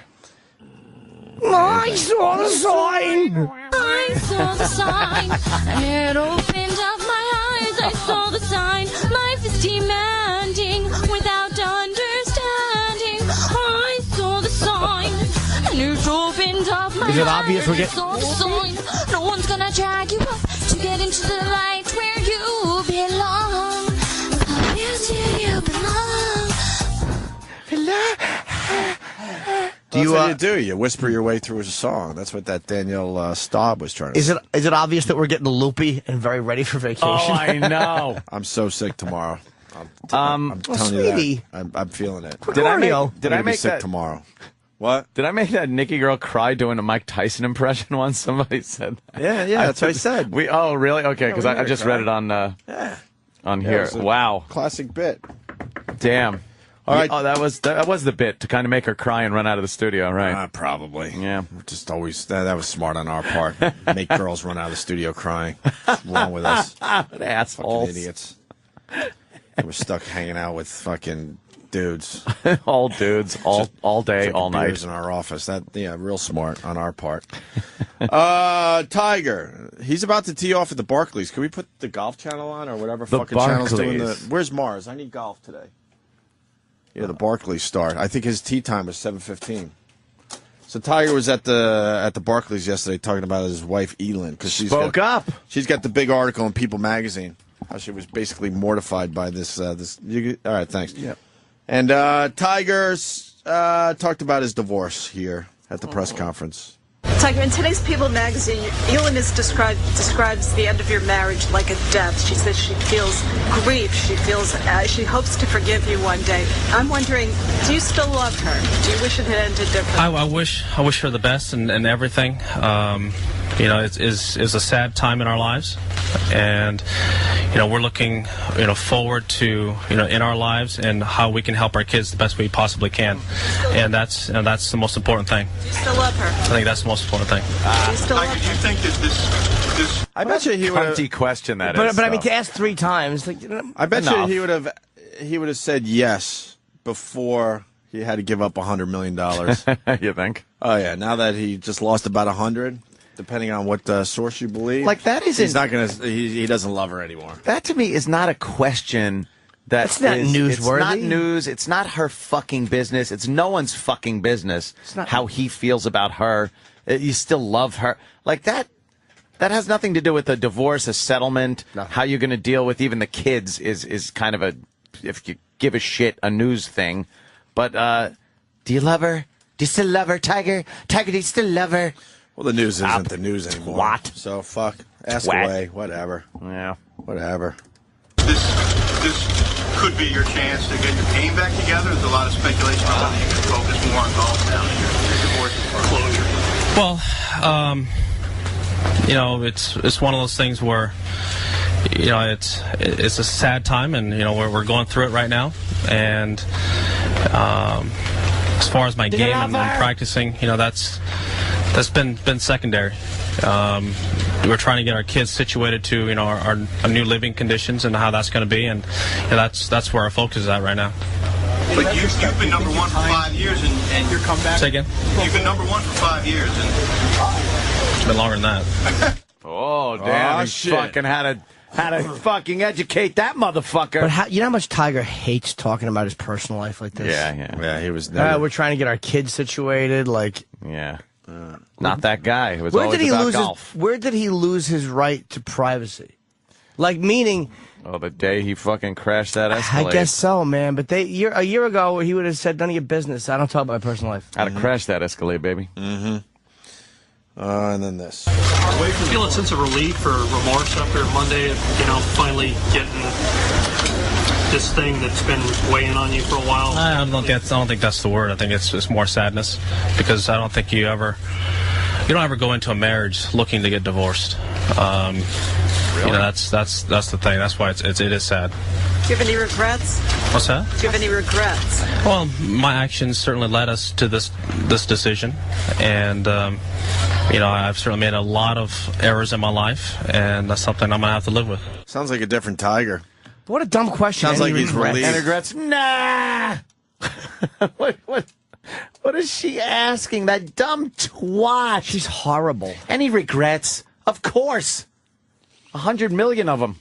Dummy. Fuck. Why did I just laugh like that? It was a real laugh, but I hated how it sounded. I'm like a comic book villain. Arf, arf, arf, arf, arf. He sounds ready to move on. Yeah, I think his game gets better. I bet you. Yeah, it'll get a little better. Got all that bullshit off of his shoulders. Get a little better. Like the banging the Perkins waitress. NFL looking to begin new 18-game season. Well, it's about fucking time. Yeah. These dumb preseason games are a waste of time. They really are, right? Unless you want to injure your quarterback. Exactly. Well, they play 4 preseason games now. They're going to play 2, and then the other 2 will actually count. Good. I think that's smart. That's a good idea. 18-game season.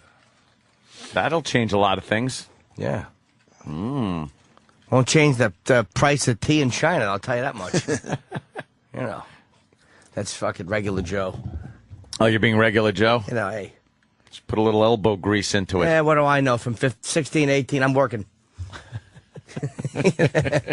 16, 18, it doesn't change the way my light bulbs turn on and off. You know, regular Joe. I'm still drawing a salary. Yeah, what do I know? Still working for a wage. Yeah, I get a wage. I have a container of coffee. My taxes don't change. Made a good wage. You think regular Joe's a good guy? No.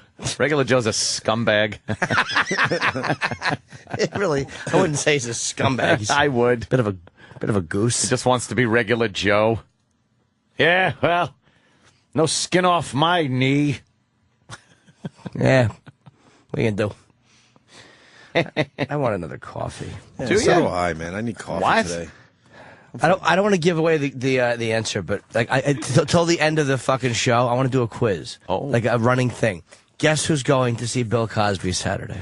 Whoa! All right, let me think. I have no idea. Kenny, could I have a V8, please? Yes. Oh, that's Hold on, great. excuse me, and here's how you handle this. Oh. Get my shit! I can picture Kenny spitting in my coffee. Oh, of course. He's walking down the hall with his head down. Spitting in your mint julep. Some assholes are beating up Kenny for the rain video we made. What's the rain video? Why? Why? Because he's an ex-cop. Who cares? He splashed somebody. I guess ex-cops can't get silly. Can't be creeps. Well, a lot of people think we completely ruined those people's day. We cares? didn't ruin anyone's day. Oh, good. We ruin Everyone's got to people's lighten day. the fuck up. We ruin people's days every morning from Jesus. 6 to 10:30. Me and Kenny were walking to the garage yesterday, and of course it was raining a bit, and there were puddles on the side of the road, and a car pulled up and just slowed down in time to not drench Kenny. And Kenny was like, that was close. Kenny would have strangled the car. I was just there, the car. Not even the driver. He would have just strangled the entire car. Hits the hood like Hulk. Yeah, but people gotta fucking lighten up, man. It's funny. They really do. And we've all been splashed by assholes. I bet so we that decided to be video- the assholes one day. Who cares? I bet that video is doing very well. A lot of people have viewed it because it's funny. Yeah, actually, it's really funny. It's fucking funny. So you get a few sticks in the mud that don't like that. We've all had it done. You can't walk around a city on the sidewalk without being splashed at some point in your life. In the end, we're all kids at heart. And if you're driving and you see a fucking huge puddle and you see a bunch of people on the side, you're going for the puddle. You got to go for it. We've all fucking taken water to the face. Nothing better than watching them scatter like zebras from the watering hole. Yeah. They try to get out of the way. Nope. Yeah. You ain't going to make it. Fucking assholes. Wham. A lot of assholes out there. It's fun. Just relax. Yeah, Everything will be okay. Just relax. Lighten up, Francis. What else is going on? The cabbie thing, the tiger thing. I heard on one of the promos, Ronnie's back. Is he good? Is he fine? Because he has a little burst appendix. I just hope he's okay. All my best wishes out to Ronnie Benning. I send Ron a couple of mediocre wishes. Oh, mediocre wishes? I don't give my best wishes No to best? Ron. No. He gets a couple of nice wishes. Who gets your best wishes then? Does your mom get your best wishes? I can think of a couple of Amish guys that are getting my best wishes. Oh, shit. Boy. 2 Amish men face incest, bestiality charges in Grant County. Wow. I have to. 2 Amish brothers, the string of sexual assault charges. They committed incest and bestiality. They said that they had sex with, one's 19, one's 18. Bunch of children under the age of 13. Oh, okay. Without great bodily harm, which I guess means your dick is not large. Attempted first sexual degree of a child under the age of 13 without great bodily harm. 2 counts of incest, exposing genitals or pubic area. 2 counts of sexual gratification with an animal. The incidents occurred over a 4-year period. I think one of the animals was a cow and one was a horse. They're wild. These guys rule. Amish are crazy. That's what happens people. when you stick people on a farm. So you hang out and have fun. Yeah. You fuck anything. And make them build houses all day. Fuck the kids, the animals, a butter churn. Yeah, it's going to come out another way. We're doing a dick raising today. You fuck, the Swiss cheese is in bad shape too if you examine it. Bad shape.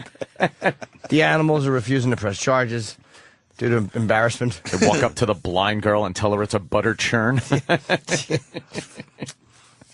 would be funny, right? She's just cranking on your dick and she's blind. I had to reiterate. It worked. It won me over. Shit. Wow. Who puts their dick in a cow? Yeah, that's fucking... I will never understand the animal... No, certain animals. the cute Hold ones. on, let's slow down a little bit. Let's look at the cow pussy, and then we could make all the All comments right. we want. Cow pussy, chicken pussy. Because the horse pussy, if you remember, not bad. Yeah. Looked like a wallet. Not Smells like bad. a horse, I'm sure. Oh, God, yeah. It's right next to the horse asshole. Let's see what The horse's Oh, ass. Jesus. Okay, yeah. Can I see the cow pussy? Oh, God, it's giving birth. How could you do You that? can't tell.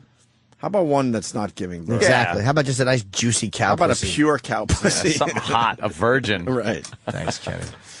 Let's see a nice, tight cow pussy. Every picture of cow pussy, they're doing something to it or something's flying out of it. What is that? Looks like a pasta maker.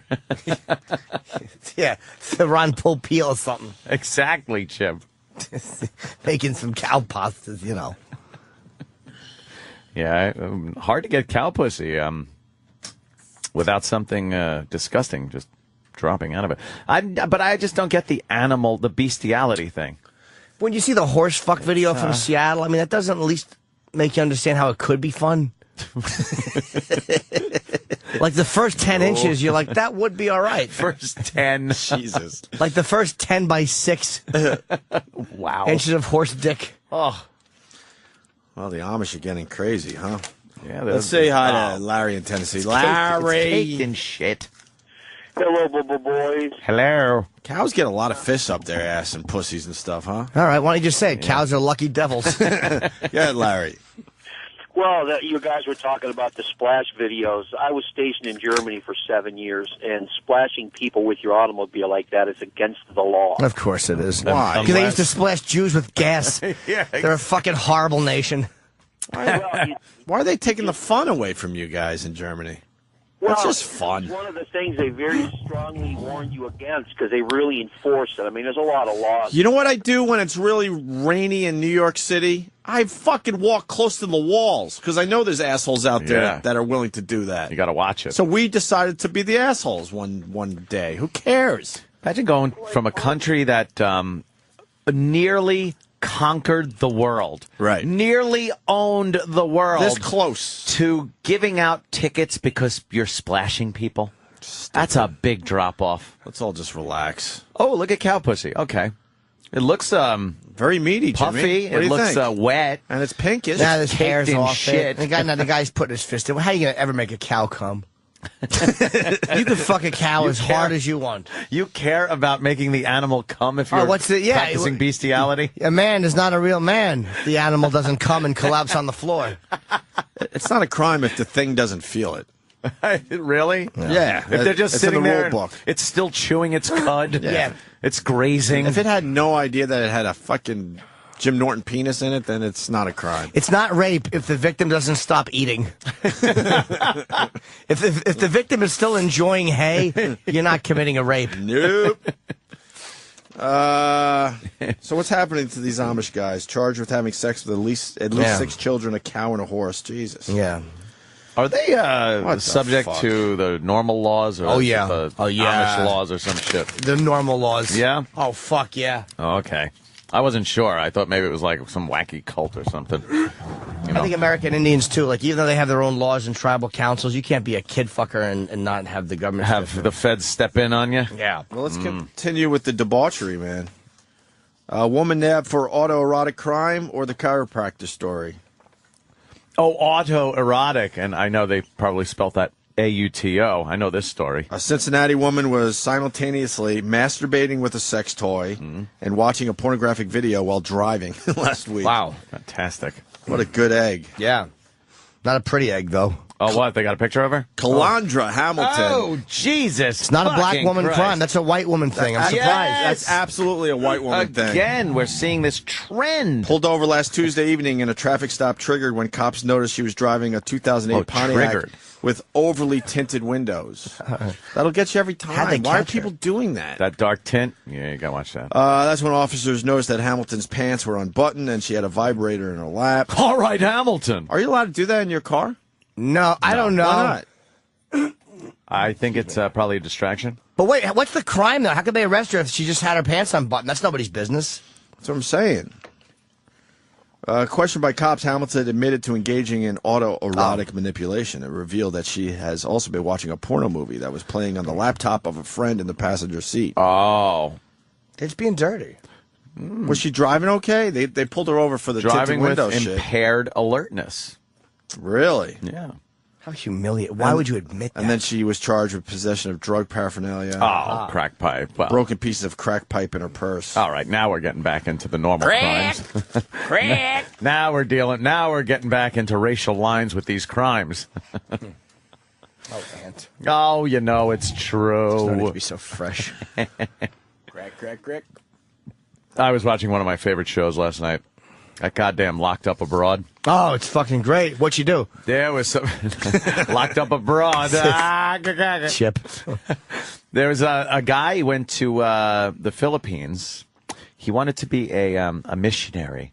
He was very confused here in the States. He seemed like a real, like, fucking kind of nutty guy. All those guys are kind of nutty that want to go overseas and turn people onto Jesus and stuff. So he goes to the Philippines and hooks up with these people. And apparently in the Philippines, kidnapping is a very big thing, especially for Westerners. So they show him, and he's got, like, blondish hair and blue eyes. Wait, they kidnap Westerners? Yeah. Oh, I didn't know and that. hold him for ransom. So that's exactly what happened to him. He was in a cab. The cab got the cab pulled into this alley, and these 6 guys jump out with guns, pointing them at him, dragged him out of there, dragged him into the jungle. They took him in a boat and brought him to one of the 4,000 islands in the Philippines. It looked like Lost. And they just started torturing him. And his buddy that was with him, there was another guy that was Filipino that was with him. They brought him out in front of this guy, had him kneel down, and chopped his fucking head off right in front of him. Wow. Get the fuck out And they of here. wanted information on where this guy, who they could contact to get money from this guy, like his family or something. And he's like, I don't have anybody. There's nobody to get the money. And they go, you will talk or you'll die.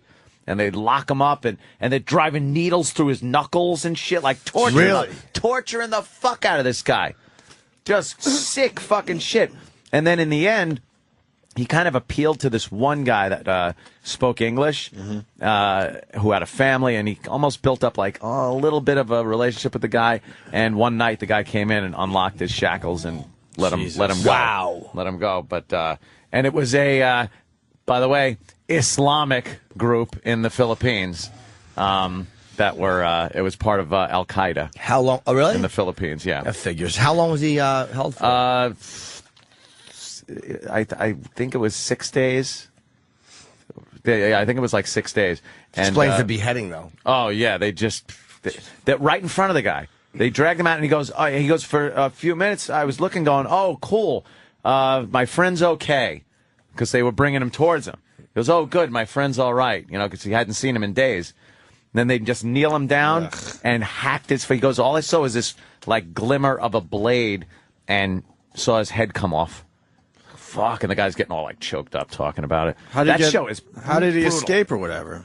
The guy let him go. One of the guys. I missed that let part, him go, sorry. and he had his daughter and another guy take a boat and actually take this guy to his own house and kind of nursed him back to health a little bit. Oh, so the guy really was feeling kind of badly about what happened, I think. Oh, so the guy brought him to his own personal house? Yeah. And his family nursed this guy back to health and shit. So did he ever get those guys in trouble? Or? There's no recourse you could take there. He didn't even know where he was. He was like, if I get killed during this, no one is going to know what happened to him. It's one of 4,000 of these tiny islands all over the South Pacific. So it's like he would just rotted away in the jungle somewhere without anyone having found him. If they buried him, he never would have been found. Never. Why didn't he have any friends they could call? I guess that's why he decided to be a missionary. He had kids, but he was, estranged from them. Why didn't they just kill him? They were trying to get ransom money. Yeah, I know, but then when they weren't going to get the ransom money, they were going to just kill him. They were totally going to kill him, but this one guy let him go before they had a chance to kill him. The one guy had a heart. Yeah, something, a heart after watching. No, he actually had a heart in his hand. And said, I don't need another one. Kalima! Right. Fuck. God damn, that's crazy. Yeah, that show is fucking great, though. There was another one on before that with some other guy. It's always these savage parts of the world where you're like, what the fuck are you doing there anyway? Hey, man, I went to Istanbul, Turkey, and we were walking around like some streets. We weren't kind of doing the touristy thing, but everyone was begging around us. And I felt like, what is keeping these people from doing something insane to me right now? Yeah. I was scared. That was the only place I've ever been scared. Traveling around was Istanbul. I know shit. I would be too. Yeah, it was like the local markets, whatever. To get some trinkets for our friends back home, family, I friends. would never fucking go to this. It's such a different. But then I saw. place. And then it brought me back, and I said, okay, I'm safe. George Hamilton was walking by. I'm like, oh, okay. Really? How dangerous is this if George Hamilton's in the same area? All right, Hamilton again. Yeah. I think he was shopping for a stupid Turkish rug or something. I'm like, okay. For his head? Why don't I relax? This is just a tourist trap. Yeah. Everything will be okay. Yeah. I'm trying to relate to that story, really. What am I thinking? There was I watched. That's a sick story. I watched two of those last night. Another one was a couple of guys that were trying to get from Iraq into Syria. Why would you do before that? It was after Iraq invaded Kuwait, but before we went in there and kicked them out. Right. And they were two engineers, electrical engineers that I guess they had the train had broken down. Yes, their choo-choo broke down. They were doing some kind of reconnaissance to see if this area of the desert would be conducive for their engineer buddies to come in and do something. And then they were going to try to get to Syria, and they were driving through Iraq, and they ran out of fucking gas because one of the guys didn't want to turn around. And the other guy was like, we're reaching the point of no return here. Turn the fuck back around. We'll go to Kuwait. We'll go back, and just not get stuck in Iraq. And the guy was like, nope, we're forging through to Syria. I want to see my family. We're going to do it. But what do you think they're going to do for gas? Exactly. He thought he could make it. So they see a road when they're like out of gas, and they see a road, and they're like, finally, because they were in the middle of the desert. So they pull up on the road, they turn, and they're like laughing, like they made it, and they just see Iraqi flags everywhere and a military installation and trucks bearing down on them. Look, like, uh-oh. We've all thought we could make it with the gas we have in our car, but usually it's like, I think I can make it to Atlantic City. Yeah. It's something stupid. Not Syria. Right. If Syria is the good place you're headed to, you're in some fucking shit. Yeah, that's insane. They dragged him out of the vehicle and took him around to various prisons and tortures and things. It was quite amazing. And How long was he there for? There's two guys. They were there for, I'm not sure. It was a couple of weeks, I think. They took him around to various places where they just saw people hanging and cut up and all fucked up and tortured. And then they were charged with being in an unauthorized area, and they acquitted him. Oh, they did? And then they just put him in a car and let him go. Iraq let them go? Yeah. They were Irish, by the way. They weren't Americans. They were from Ireland. And they realized that it was just a mistake. Yeah, that they had just fucked up. Nice to know they can understand a mistake. Yeah, whoops. This is after they fucking scarred them for life. Let's go to RC in Texas. He knows the Filipino story very well. What's up, RC? Hey, fellas. How y'all doing? Hey, man. You got a house over there in the Philippines? Yes, I live on the island of Bohol, which is just south of the island of Cebu, which is, I give you a landmark, it's about 485 air miles from Manila.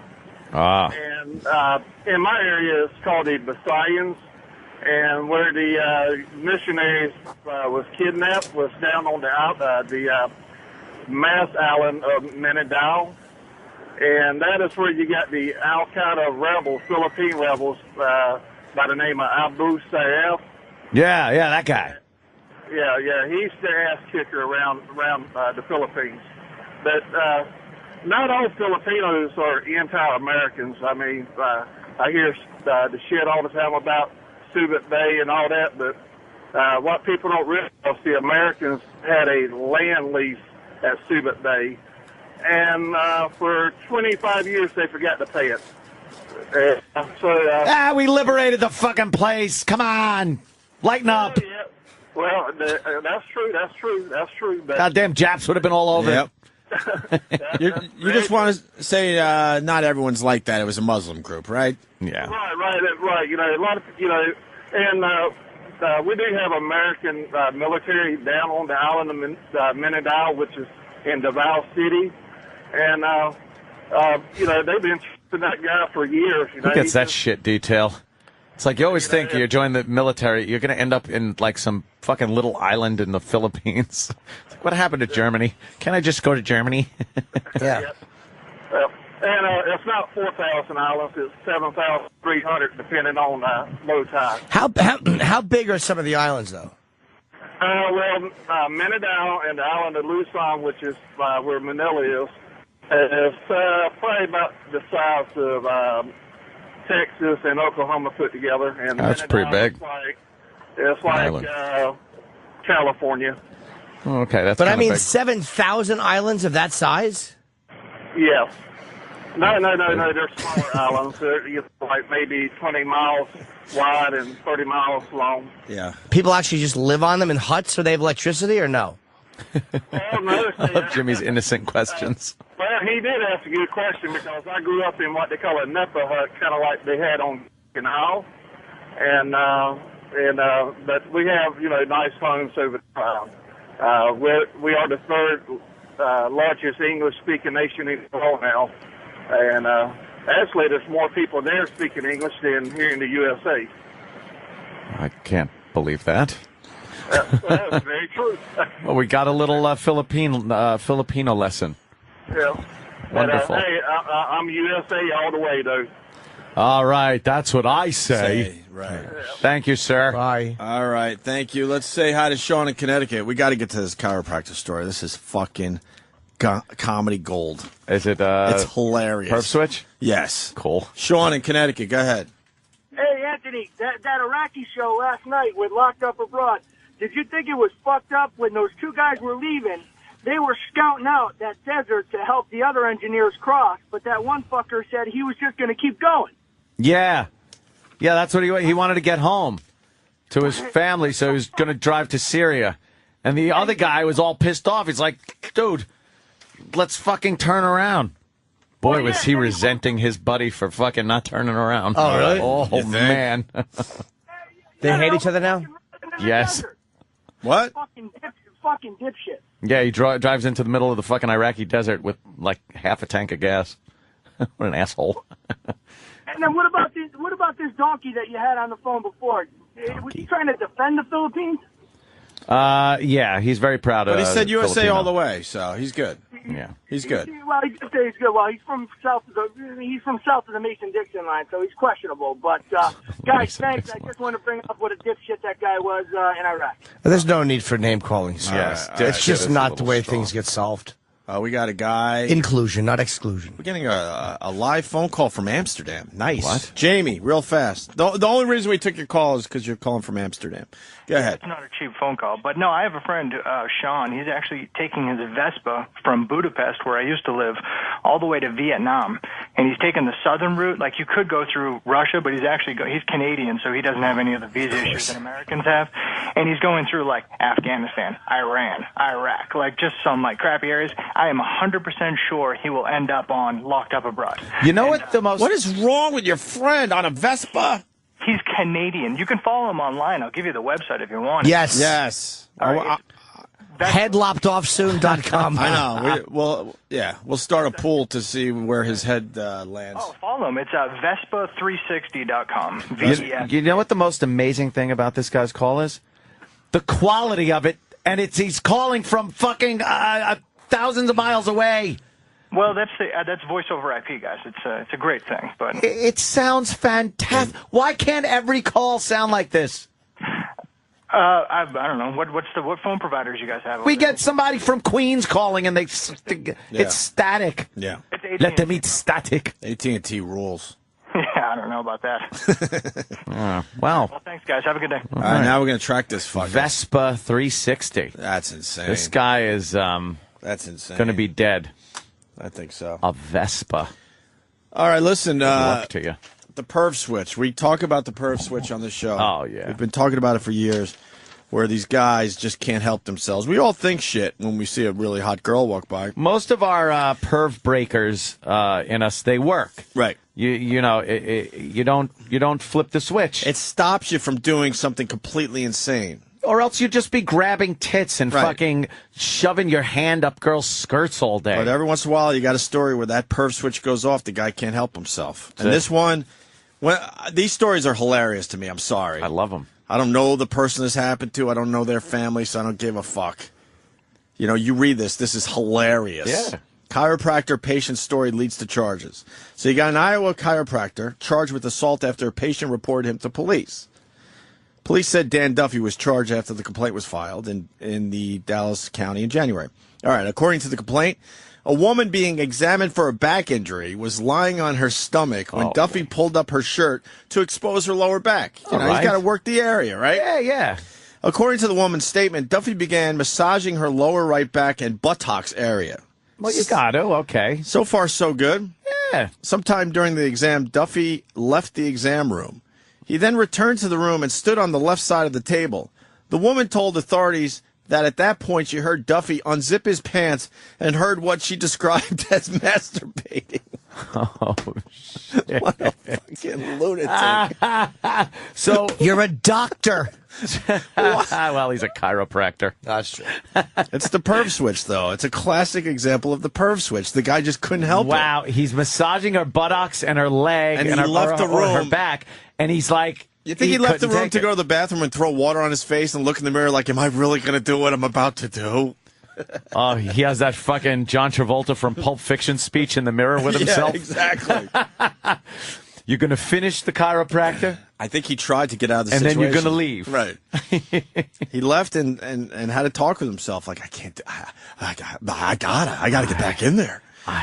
The woman said that after the exam, her mother took her to the police station. Police swabbed her lower back for evidence. Oh, no. Yeah, the lab confirmed that sperm from the lower back swabs on the woman matched Duffy's DNA profile. No, he jizzed on her? Yes. Did he come on her, or do you think he just had pre-cum on his hand? That's a good question. I don't know. Oh, wow. Oh, jeez. Now, did she see him jerking, or was her head to one side? Heard. All right, so she why would heard you, it. If you're hearing what sounds like masturbating going Yes. on, why don't you turn around to see what's going on? Can I say, I bet you he was massaging her by her buttocks, and she did something that he thought meant she wanted more. Like, she might have moved her hips a little and went, Oh, boy. I made that. He sure misinterpreted that. Yeah, she was saying that's where it hurts, and he thought it meant, I want cumsies on my back. I got to rub the lotion in. Yes. Oh, that's the fucking perv switch once again. I'm trying to think takes of another one out. trying to think of the defense for this. Like, if she didn't Look see at her. it, she Your Honor, look at her. if she didn't see it, she hears it. I wonder if he's going to say, no, I was doing this, but all right, well, then where's the DNA come from? They found you go, well, his sperm on her lower back. That's never good. He could say that, yes, I was indeed masturbating earlier and had some spermatozoa on my hand, and I should have washed. I didn't. And as I was massaging her, I transferred it over. Oh, I'm sure I'm sure the lawyer will say that. I'm sure he'll try anything to get out of this, but it's not going to help his practice if he does get off the hook. I have my chiropractor tools in a bag with a zipper, so he unzips it. Chiropractor tools. Yes. Yeah, they got some kind of voodoo shit. I don't know. I'm just trying They to shake help over this, your body I'm trying to help this guy out here. Her Henry. saying she heard a zipper come undone is not necessarily like going to be good, because he could say she did not. She could say she did. Now, this is the guy who over-explains it. He could claim she did not hear that. The guy who over-explains. She, on the other hand, will allege, I have to say allege, that she did hear the zipper. This leads to the latest Louis episode. You guys watching Ooh, Louis on Louis. FX? Louis The fucking rules. show is awesome. And Louis it looked like he got a cock in his mouth when he visited the dentist on this past Louis episode. And the guy who gave Louis the cock was was the dude from Office Space, Stapler guy. Oh, right. Okay, yeah. He played a dentist in this last episode of Louis. Stapler. And it looks like he stuck his cock in Louis while Louis was under, getting his teeth taken I care of. haven't seen that one. Because Louis wakes up and the dentist quickly turns and is zipping up his fly. This is what Louis got done on FX a couple days ago. It was classic. I got to see that one. It was really, really funny. Let's say hi to Brent in Illinois. Brent. Hey, Brent. What's up, boys? Hey. Hey, there's a... Hold on a minute. I'm sorry. The best part about the Louis episode, so he's in dreamland because he's under and he's talking to Osama bin Laden. You got to see the episode for yourself. But then all of a sudden the dentist appears in the dream sequence with a banana, telling Louis to fucking eat the banana, and Louis like, "What, with the peel on it?" and the guy's like, "Yeah, don't worry about the peel, tastes good too," or something like that. And all of a sudden, Stapler guy from Office Space is shoving the banana in Louis' mouth, and then he wakes up. Okay, And that's quickly pretty fucking funny. looks, and the dentist is turned away really fast, zipping up his fly. I missed the best part with the banana. Thank you for reminding me, whoever that was. Brent, go ahead. Sorry. Yeah, there's a dentist in our local area here that says he practices relaxation dentistry. Like if your teeth are really messed up and you need a lot of work, he'll give you a small pill to help you relax while he works on your teeth. Oh. I have a feeling he might be in Roofie. the news real soon. Yeah, take this pill. It'll make you relax. As the girl feels like her tits aren't quite in a bra like she put them. You know, girls like... They're always askew. They're always adjusting their titties in their bra so, you know, they know exactly where they are. They know where their tits are at all times. Yeah, and then it's like, wait, my nipple wasn't way over there. Right. This thing the strap is a little twisted around the back. Well, what the fuck? What the fuck just happened? Dana in Boston has a another perp girl switch name. story. Dana. Boys, good morning. Girl name, boy name. What's up? So about several months ago, I'm a sales rep, and I had a new trainee with me. And one of my colleagues was going on medical leave down in Connecticut. So we finish up the day, and this chick is just out of college. She's smoking hot, blonde hair, had a little skirt on. And I'm looking at her skirt, looking over, thinking to myself, oh, my God, I know that she's got a bold cooter, fucking little thong on. So I said to myself, I don't want to fuck up my 9-year career with my company. So I pretended like I had to run up to my apartment in Back Bay, and I ran upstairs and whacked off to get in the car to drive down to Connecticut because I felt the jack attack coming on so strong. Wait, who is this woman again? She was a new trainee with my company, so I was a field trainer. Oh, that could have been some trouble right there. Yeah, smart move though, man. Yeah, I mean, guys deal with that shit all the time. See, When you see that's a the breaker girl, man, working. that perf thing. She had a skirt? That's you. Mini skirt, about 23 years old, fresh out of college. Oh, man. See, that's the breaker. The breaker worked. Yep. It did what it was supposed to do. That's right. Did you get any vibes from her on the way down? We had a couple of beers at dinner, and I didn't know which way to go. I dropped her off at the hotel in Cambridge, and I was like, should I do the old, we should have a drink, but I didn't want to risk it.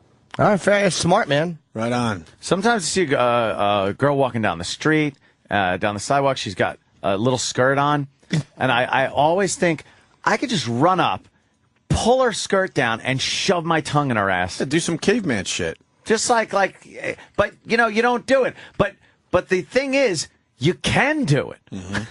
And every once in a while, there's not a fence. And every once in a while, one of these guys just can't help themselves. Yeah, look, see, like that right there. You just walk up, crank it down, and shove your tongue in her ass. All right, listen. I gotta go to this call immediately. This can't be true. Jeff in Jersey. Sorry, Anthony. Jeff. Morning. How are you? Jeff, are you just trying to get on the radio? I need to know. No, I'm not. My wife was having back problems for years. This is a local chiropractor in Hoboken, New Jersey. Yeah. She was going to him for months and months and months and months and months and years. And she kept having these lower back problems, kept doing the adjustments, and then, then he slowly tried to convince her that she needed an internal adjustment. So she was asking, well, what does that entail? And he was a little bashful, but basically said, I need to put my finger up your ass so I can get to the lower part of your tailbone. Internal adjustment, huh? Internal adjustment. I don't know if she went for it, but I'm hoping. Wow. What do you mean you don't know if she went for it? Didn't you ask? What did she say? Mind your business? Right. No, but she's like, my back is better. I don't think I need to go anymore. How is she sitting during dinner? I mean, she's fine. I mean, Danny, can you do some research? Is this actually something? Internal adjustment. We need to know about internal adjustments. Yeah, because she had been going to the guy for days and days and weeks and months and years? Worst explanation of time ever. No, did you hear? For months and months and months and years. That's unbelievable. You usually have to go to 12 of the months before you say years. All right, we're looking. I'm sorry. Yeah, go ahead. I didn't hear what you just said. Good. No, we're trying to see if this is legit or not. We're doing some research. What's that? What? See, we didn't get you. Jeff, what? You didn't get us either. He tried to do I heard you. Oh, shut it. Jeff, leave it to the professionals, please. We're just us. You're just a dopey caller. All right, Godspeed. All right. Anything about internal? We got something on the internal exam. Yeah, this is a real thing. No. Get fucking the fuck out of here. Yeah. There is some instructions for preparing for an internal adjustment. It says have the patient evacuate bowels and bladder just before the adjustment. Good, so you can have a little lunch first. Pain in the coccyx is the indication for internal adjustments. Especially if external adjustments haven't been successful in alleviating the patient's complaint. That's the tailbone, of course. Some pain after a fall or after vaginal childbirth. This can happen. When you go through life with a bad back, who the fuck would do that? Oh. Back pain is awful, though. So you got to weigh it, right, Jimmy? So you got to go in and get an internal adjustment. So how is that? Sounds like a win-win to me. So what is you have a finger in your asshole and then what? Kind of push on the bone? Why wonder when we could find out exactly what it's all about This from show's Zach magical. in Indiana. Zach, you've had an internal adjustment? Hey, yeah, guys. Whenever I was like 13, I broke my tailbone, and You're either gay or your back really hurt, brother. dude, it was fucked up. But the lady that was a chiropractor, she would reach in. Of course, it's always a lady, right? Sure. It Sure wasn't. it was. It wasn't a guy with big fucking knuckles, big Sure, hairy it was knuckles. a lady. But she would reach in. I bet she was hot too, right? Real hot chiropractor. No, all right. Go ahead. She was Russian. Yeah, exactly. But she would like hold the tip of my spine and push down where it was broke and pull back at the same time to try and re-break my spine and get it set right. Ow. And she had a finger in your ass? She had like 3. Jesus. Wow. Probably why I'm Fucking into such whore. deviant sexual lifestyles now. There's nothing worse than when there's fingers in your ass and they're trying to break your back. Yeah, what the fuck? Jesus, how do you come that way? 13, you know. That's all I got, boys. I'm out. All right. This guy's a theory on that story that we just had. Bob, you have a theory? Good evening. Hey there, And then we got a chiropractor that actually does this for a living. Go ahead, Bob. Okay, here's what I think, boys. The perf switch went off on him, and when he left that room, he went to the bathroom and worked the man right up to the point of coming. Oh. He comes back in the room, unzips his pants, and blasts the load all over her back. Ah, Why would he come on her back? Well, I guess. Not. Yeah, Her face would have been really obvious. How else do you? Could you turn around, miss? Well, I wonder if he was doing an internal adjustment on her. Punching out. All right. I don't know. Rubbing his cock in her butt. Here's a chiropractor. You stick fingers up people's asses, Dr. Tom? I've never done that. Oh. I've seen it done, and it's the school that they teach it at is kind of like a big running joke with all the other schools, and it's called the Brown Thumb School, and it's pretty nasty, and it does work, but it doesn't work for everyone. You actually do stick one or two fingers, never done it, one or two fingers, and you actually have to pull as hard as you possibly can. I've seen people get lifted off a table, and it hurts. Really. That's great. It's like fishing. Like you're noodling for catfish. Yeah, look, what'd you do? Like I caught an accountant. Couldn't think of a job. Wow. All right. You know what? Dr. Steve needs a phone call today. Can we take a break before the Dr. Steve phone call? Internal adjustment. Also, we got... what is that, Dr. Steve? What happens when you put the fingers up the anus? Well, you insert them into the anus, and the coccyx will sometimes move. You really have to know that's the answer. I love the Dr. Steve. Because fluid will build up. Fluid. And then he just wrings his fingers out into a wine bottle. Yeah. Puts a label on it. Yeah, when there's a significant fluid buildup, we get it. You like fluid. He loves fluid. He can't get enough. How else is he going to make his wine? His wine is actually originally known as cyst juice. It's the stuff that happens when you take the remnants of a hysterectomy and jump on them in work boots. All right. We got to take a break. We got Jackie Martling outside the studio with the camera crew. Very cool. Jackie the Joke Man joins the show next. And JB Smoove a little later this morning. From Curb, yeah. man. I love JB. Curb was filming in our neighborhood last night. Doing a lot of New York shoots. I wouldn't Curb know. Your Enthusiasm. I have nothing going on in my career. Oh boy. The Virus. Sirius XM. This is the Opie and Anthony Show.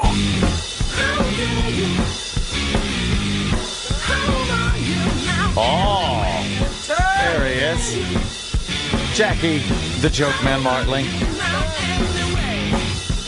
What's up, Jackie? Hello, boys. How are you, sir? Hey, buddy, you look very thin. Jackie's looking good these days. Look all thin and healthy. fit. He's got a nice tan going on. Thank you, fellas. I got a volume control. Yeah, somewhere around there. Yeah. Do you have a workout regimen you're doing? Yes, I'm on the EL diet. What? The Eat Less diet. Oh, all right. And that's all it takes, really. every morning I swim, and then I ride my bike 10 miles in Center Island, you know. What are you, junior high? Turn around. I swim, then I play. Do some jumping jacks. You know what? You're exactly right. You are exactly right. And the way I am, I take it as a compliment. You know, I was going out with a girl when I was 30, and she was like 18, and her parents called me, she was a Jewish girl from Syosset. Her parents called me Peter Pan as an insult. I took it as a total compliment. You know, I ride my bike 10 miles down to the end of Center Island, back. It's the most beautiful landscape in the world, and I swim a half mile. And then I eat a big bowl of fruit and oatmeal. You know, I'm a single old man with no children. There's too much free time. So what am I going to do? Let's lose some weight. He swims with the sharks. I swim with the sharks. Yeah. How far is a half mile? Oh, how many laps? You're not doing laps? You're in the ocean? I'm in Long Island Sound. So I swim to this sailboat, all the way out to that buoy, and all the way to this buoy. That's and too I keep creepy, man. It's not creepy. Did you hear the shark joke? You hear the shark joke yet? No. The papa shark and the baby shark swim up to a bunch of people that are in the ocean, and the papa shark says, all right, we're going to circle them with just our fins sticking out a little bit. And they do that. He says, all right, now we're going to circle them with our fins all the way out.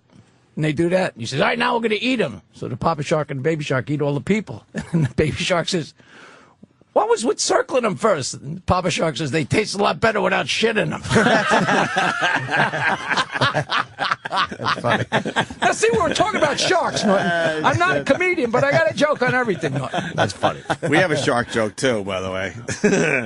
Remember from last week? I don't. Yeah, you do. No, I really don't. We can't even repeat it. Uh-oh. Oh, Jesus. Oh, the guy. Oh, yeah, that was just awful.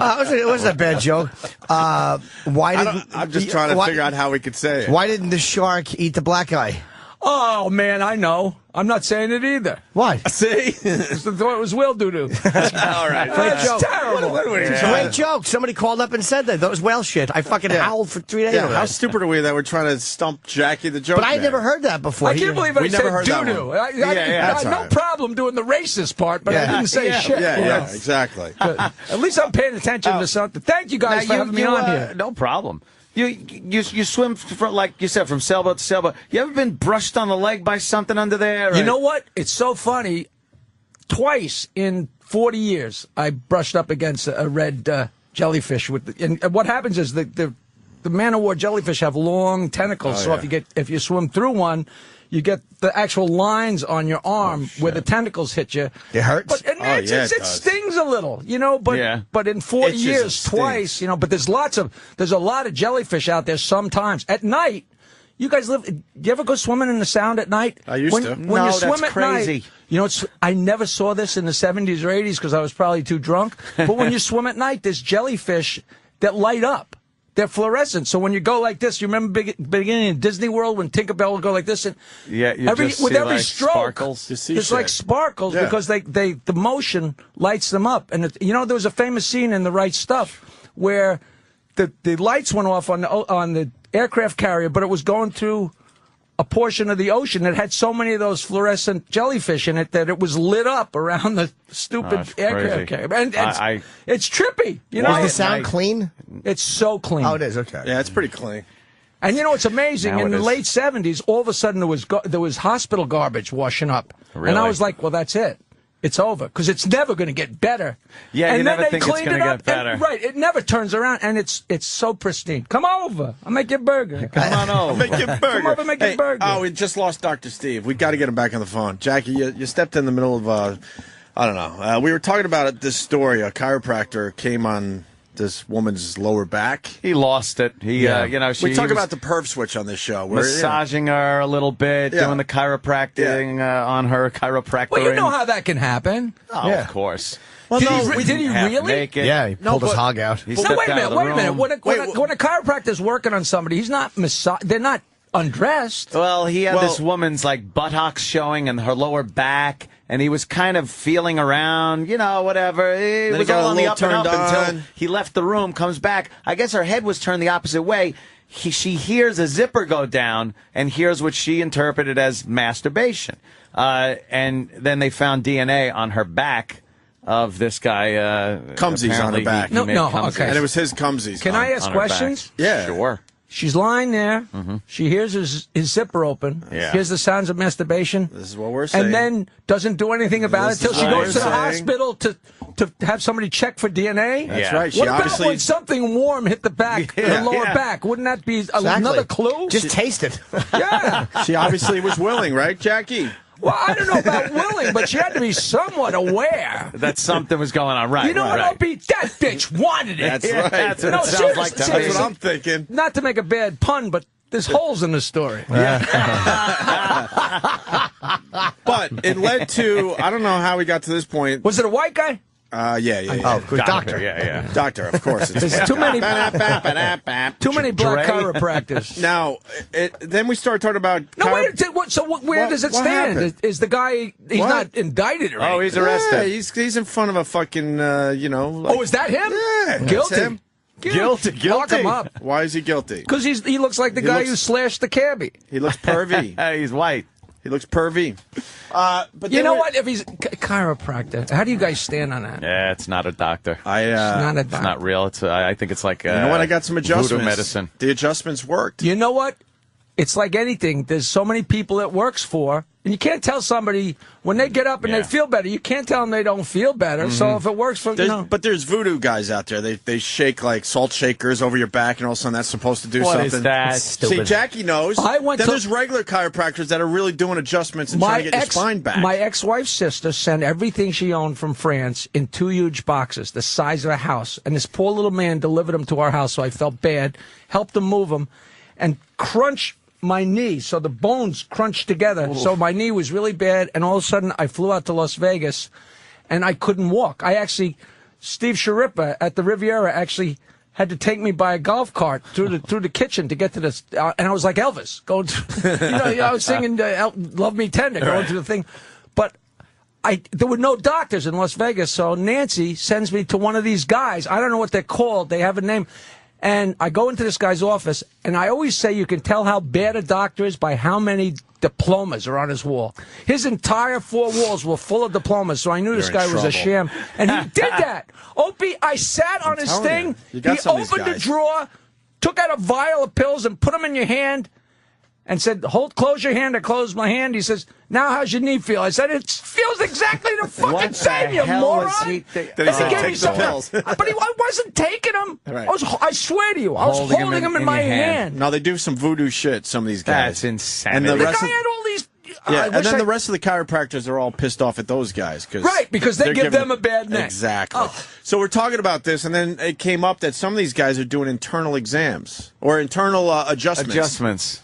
Now, this is where... And that's why we got our friend Dr. Steve on the line, but we're going to, get you up to speed. Dr. Steve is not the guy that's invited. No. He should be. Yeah. But supposedly some people's backs are so bad that the chiropractor will stick, in one case that we had on the phone a few minutes ago, 3 fingers up his ass and then pull down on his tailbone or something. And adjust wouldn't that make you forget about the pain in your back? That's probably why it works. Yeah. But we thought it's bullshit, and then everyone's calling going, no, I had that done to me. My wife had it done. Oh, that's how it started. A guy called up and said a chiropractor wanted to stick fingers up his wife's ass. Yeah. Put your finger in my belly button. That's not my belly button. That's not my finger. That's the oldest joke. So, Jackie, we're going to get to the bottom of this with our doctor friend, Dr. Steve. I don't want to talk to the doctor till you tell everybody where I'm working Saturday night. Oh, nice. I'm playing hardball. That's Morton. how I'm not it works. Are you selling tickets? I'm not selling tickets.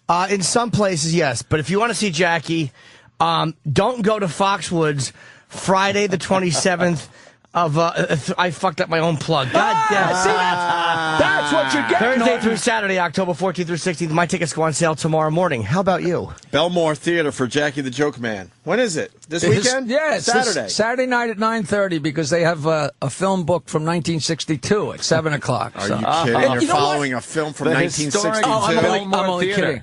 But they finally stopped tearing down the old movie theaters. They're finally renovating them and make them into theaters. And a lot of these old movie theaters are beautiful. This place, I hosted the New York Film Festival there. And, you go into a place with a nice sound system and a nice theater. What do you think? You think about, wow, I'd love to do stand-up here. And they said yes, so we're giving it a shot. But there hasn't been stand-up there before. Jimmy did the old porn theater in Bayshore. Yeah. Now, is that like a vaudeville theater? I don't know. It was good, though. It's an old porn theater. But now they're bringing in the YMCA. I love those little theaters. And the seats come all the way up. Comedy, man. We got Dr. Steve on the line. Dr. Steve, internal adjustments is what we're talking about today. Yeah. Do you know anything about this, Doctor? Well, I didn't have training in that, although I do internal exams. This doctor has had his fingers up a lot of people's asses, Jackie. You know what? The great part is not sticking your finger in a woman's ass. The great part is handing her a bill for it. She's writing out the check and he's sniffing his finger. Where you stand with chiropractors, Dr. Steve? Say that again? Where do you stand as far as chiropractors? I have great respect for chiropractors who practice chiropractic. There have been lots of studies that have shown that chiropractic treatments work very well for low back pain. And the guys that I know, I just have chiropractors that I sent my patients to, and they were good, solid chiropractors and did what they were trained to do. Now, this thing about internal adjustments, if you think about it, if your theory is that manipulating the spine can help organs that are that are fed by the nerves that come from the spine, then you're going to want to do internal exams, because the only place you can get a hold of the coccyx, which is the tailbone, would be to stick your finger up somebody's ass and yank on it. There's no other way to do it. So get the fuck out of here. Dr. Steve, I got to ask you a question. Do you think when they were sitting around naming the bones that they were having a few beers and laughing their balls off when they named it the coccyx? Absolutely. Of course. Are you seriously saying if you put your fingers up somebody's butt, you can manipulate their inner organ? Yes, you can. Now, whether that actually does you any good or not is something that's debatable. But if you believe that, then the only way that you can get a hold of those coccyx bones would be, because if you think about it, feel back there, you can feel your tailbone going right down. Well, I've had my finger up my ass since we've been on the phone, Doc. How's your back? Well, I don't know. It feels so good. You can feel on the outside, and you can feel your tailbone going down, curving down toward your asshole, and then it becomes sort of soft and fleshy. And if you imagine sticking your finger in there, you could manipulate. Well, you imagine. Manipulate. You know what? You couldn't write this. You couldn't say, we need a bit for the radio tomorrow. Let's say that chiropractors put their...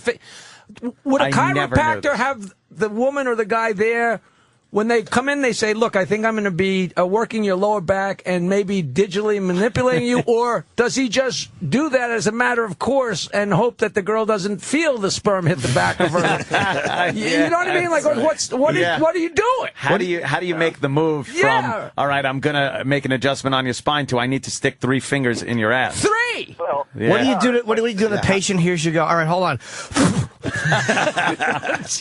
Prison lube. That is an uncomfortable conversation between patient and doctor, right? You know what? How I'd like to know. Point? I would love to know the relationship of the occurrence, like how often it happens according to how attractive the patient is. Yeah. That'd be an interesting study. If it's some old broad, you're not suggesting that. 65-year-old woman, he's never had his fist in there. No. No one over 250 pounds has ever had a coccyx adjustment. They're walking around with really bad backs. Yeah, exactly. All over the Cheerleader place. that pulled something at the last football game she was cheering at. Suffering from a shoulder injury. You walk into his office, and he has 8x10s of all the women who have digitally taken 3 fingers. You know, the adjustment. Yeah. Come on, do you want to belong to the 3-finger club or don't you? Steve, stay on the line. We're going with Bob and Philly. He's on the line with you. Go ahead, Bob. This is unbelievable. We saved this shit for you, Jackie, because we love you. This is great. All right, Bob, go ahead. I just wanted to give you guys some legitimacy to the story. My sister-in-law is actually going to be graduating out of the New York Chiropractic College in the near future, and that is actually a legitimate adjustment. So she's a lesbian. It is what it is, man. I mean, you know, they don't practice it in school, obviously, but they talk about it, the technique, and the whole 9 yards. I mean, no! Oh, no! Hey, you got to practice on something. Oh, turn left at the cobwebs. It just snaps like a graham cracker. Yeah. Wow. Okay, so it's legit, and she practiced it. Well, she does not practice that adjustment specifically. Unfortunately, it'd be good to hear some good stories about that. But I would only exclusively do that as a chiropractor. Only That's how you would advertise on only TV. Women. Right. I'm designing my shingle as we speak. No, a chiropractor, as a matter of course, doesn't put on the rubber gloves, right? Wow.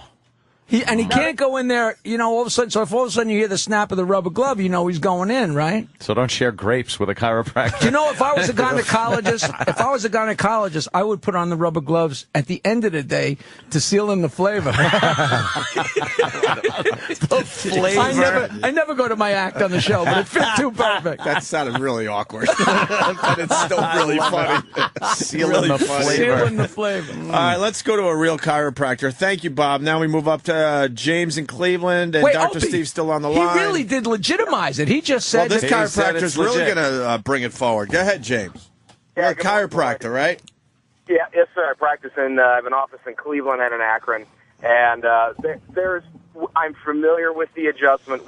It was taught in passing, but basically in the same breath, it was pretty much said, don't ever do it.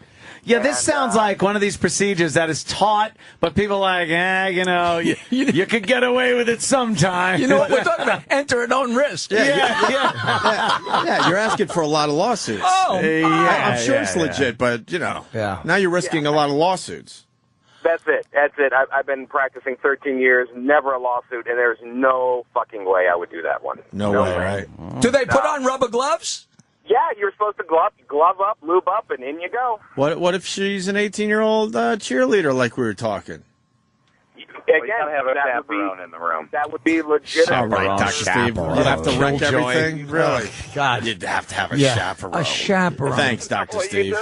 How fucking unsexy you need news cameras. Is the chaperone to make sure you properly insert your digits? Yeah, what are you doing there? You need a chaperone. Chaperone's jerking off in the corner. How great would it be if the chaperone was worse? Fix that cunt. It's not a junior high school dance, you know. That's not ridiculous, but It's like the guy at the pawn shop watching Zed fucking Marcellus Wallace.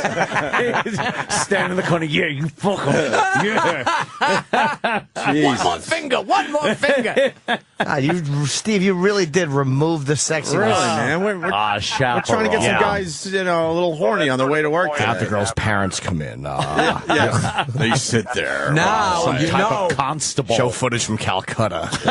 Yeah, really. Now we're talking hidden camera. Oh, yeah. Wow. All right, now thank you, That's great James. YouTube video. Now we move to a guy that actually had this done on Monday. See what we do, Jackie? What? Very organized on this show. Oh, sure. A guy had it done.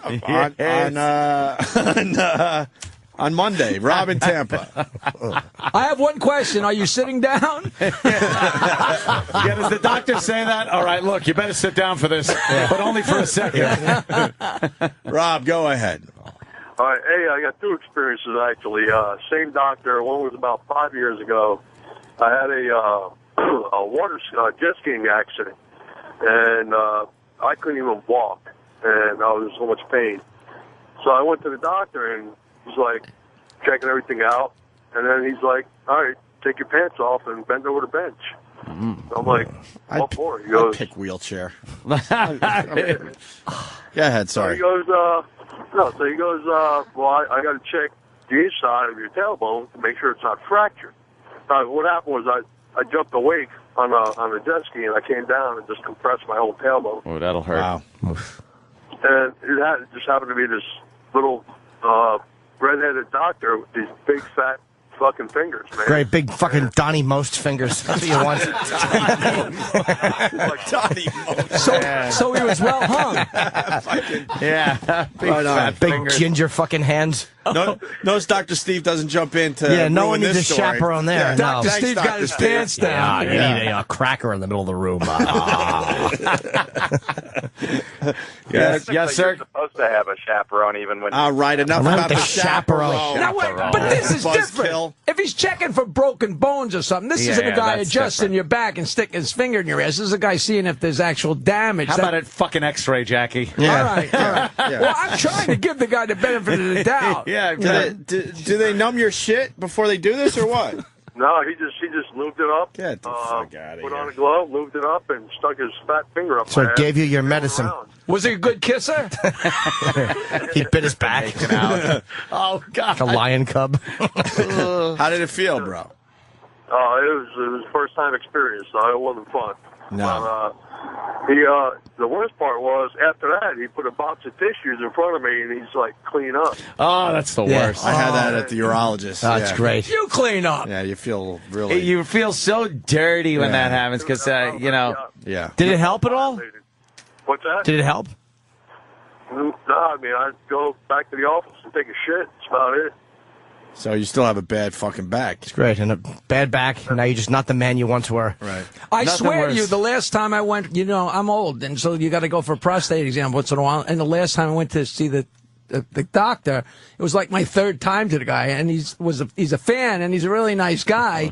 So he's, the inevitable. He's putting on the glove, and he's got to go in, and the doctor actually said to me, "Do you want me to dim the lights?" Being funny, but I'm like, I swear he said that. I won't say his name, and I'm sure I'd like to give him credit, but I don't know if he... Steve. But I'm like, when somebody's doing that, no matter how well you know them and how great a doctor... I mean, he's got a beautiful office in Glen Cove, and he's a billionaire, but... You don't fuck around when you're going in there. And- you don't want to hear jokes. You don't want to... And to have a fan doing that. Yeah. Bad enough he's a fan going in, We fuck our listeners all the time. You don't want them fucking you. That is awful. Here's another guy that had the procedure done last Friday. Nate in Maine. We need more of these stories. We need women calling. No yeah, shit. exactly. Where are the women? Chaperone. Nate. Just wrecked the fucking vibe. Hey, I got a cheerleader. What should I do? Read transcripts from the Yates trial. Fucking creep. 1 second, Nate. I can't defend this. I said I'd rather take the wheelchair. And Cody in Indiana goes, rather take a wheelchair, Ope, huh? But doctor checked your ass when you had strep throat. That's a true story. Yeah.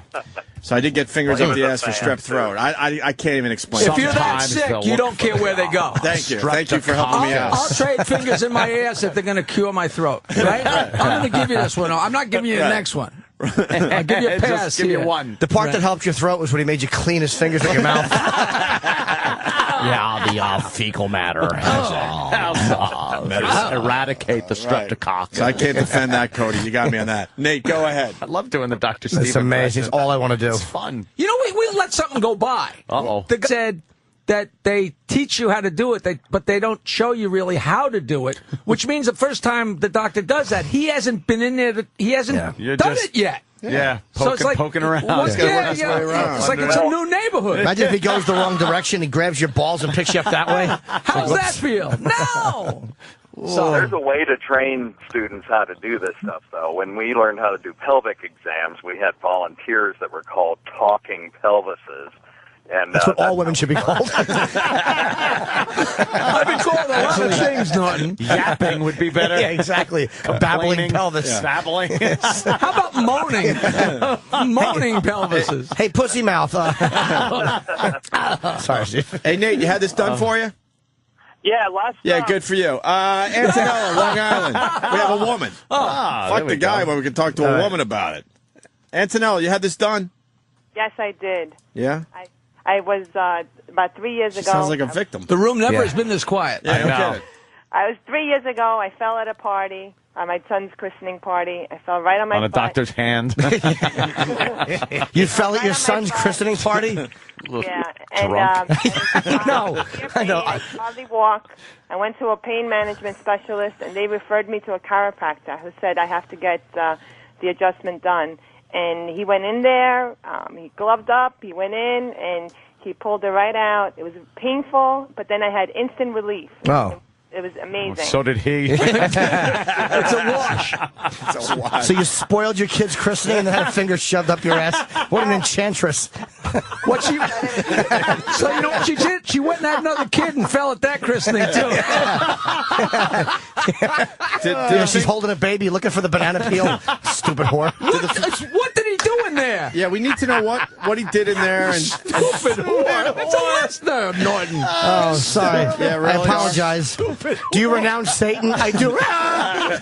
Stupid.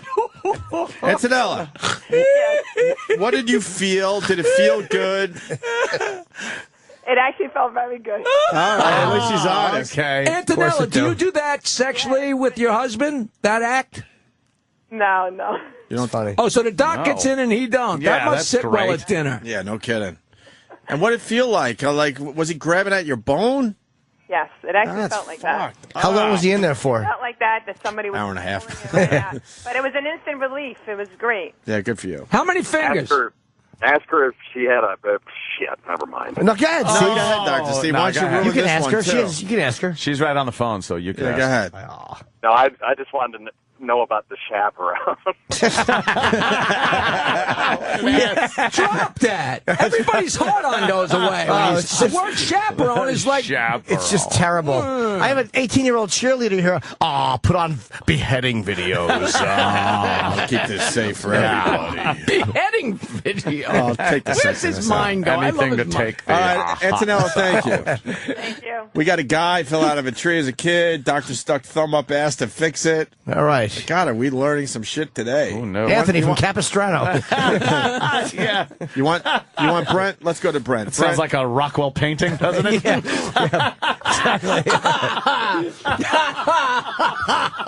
Rockwell. Oh, no, you're funny. That was him. Yeah. I'm giving you credit. Thank you. I should have taken it. Why not? Brent, go ahead. Rockwell. How you doing, guys? Good morning. Hey. I was a little kid. We built a tree house, and you know how you pound in little steps to get up the tree. Sure. And I went to go. I was probably 10 feet up in the air.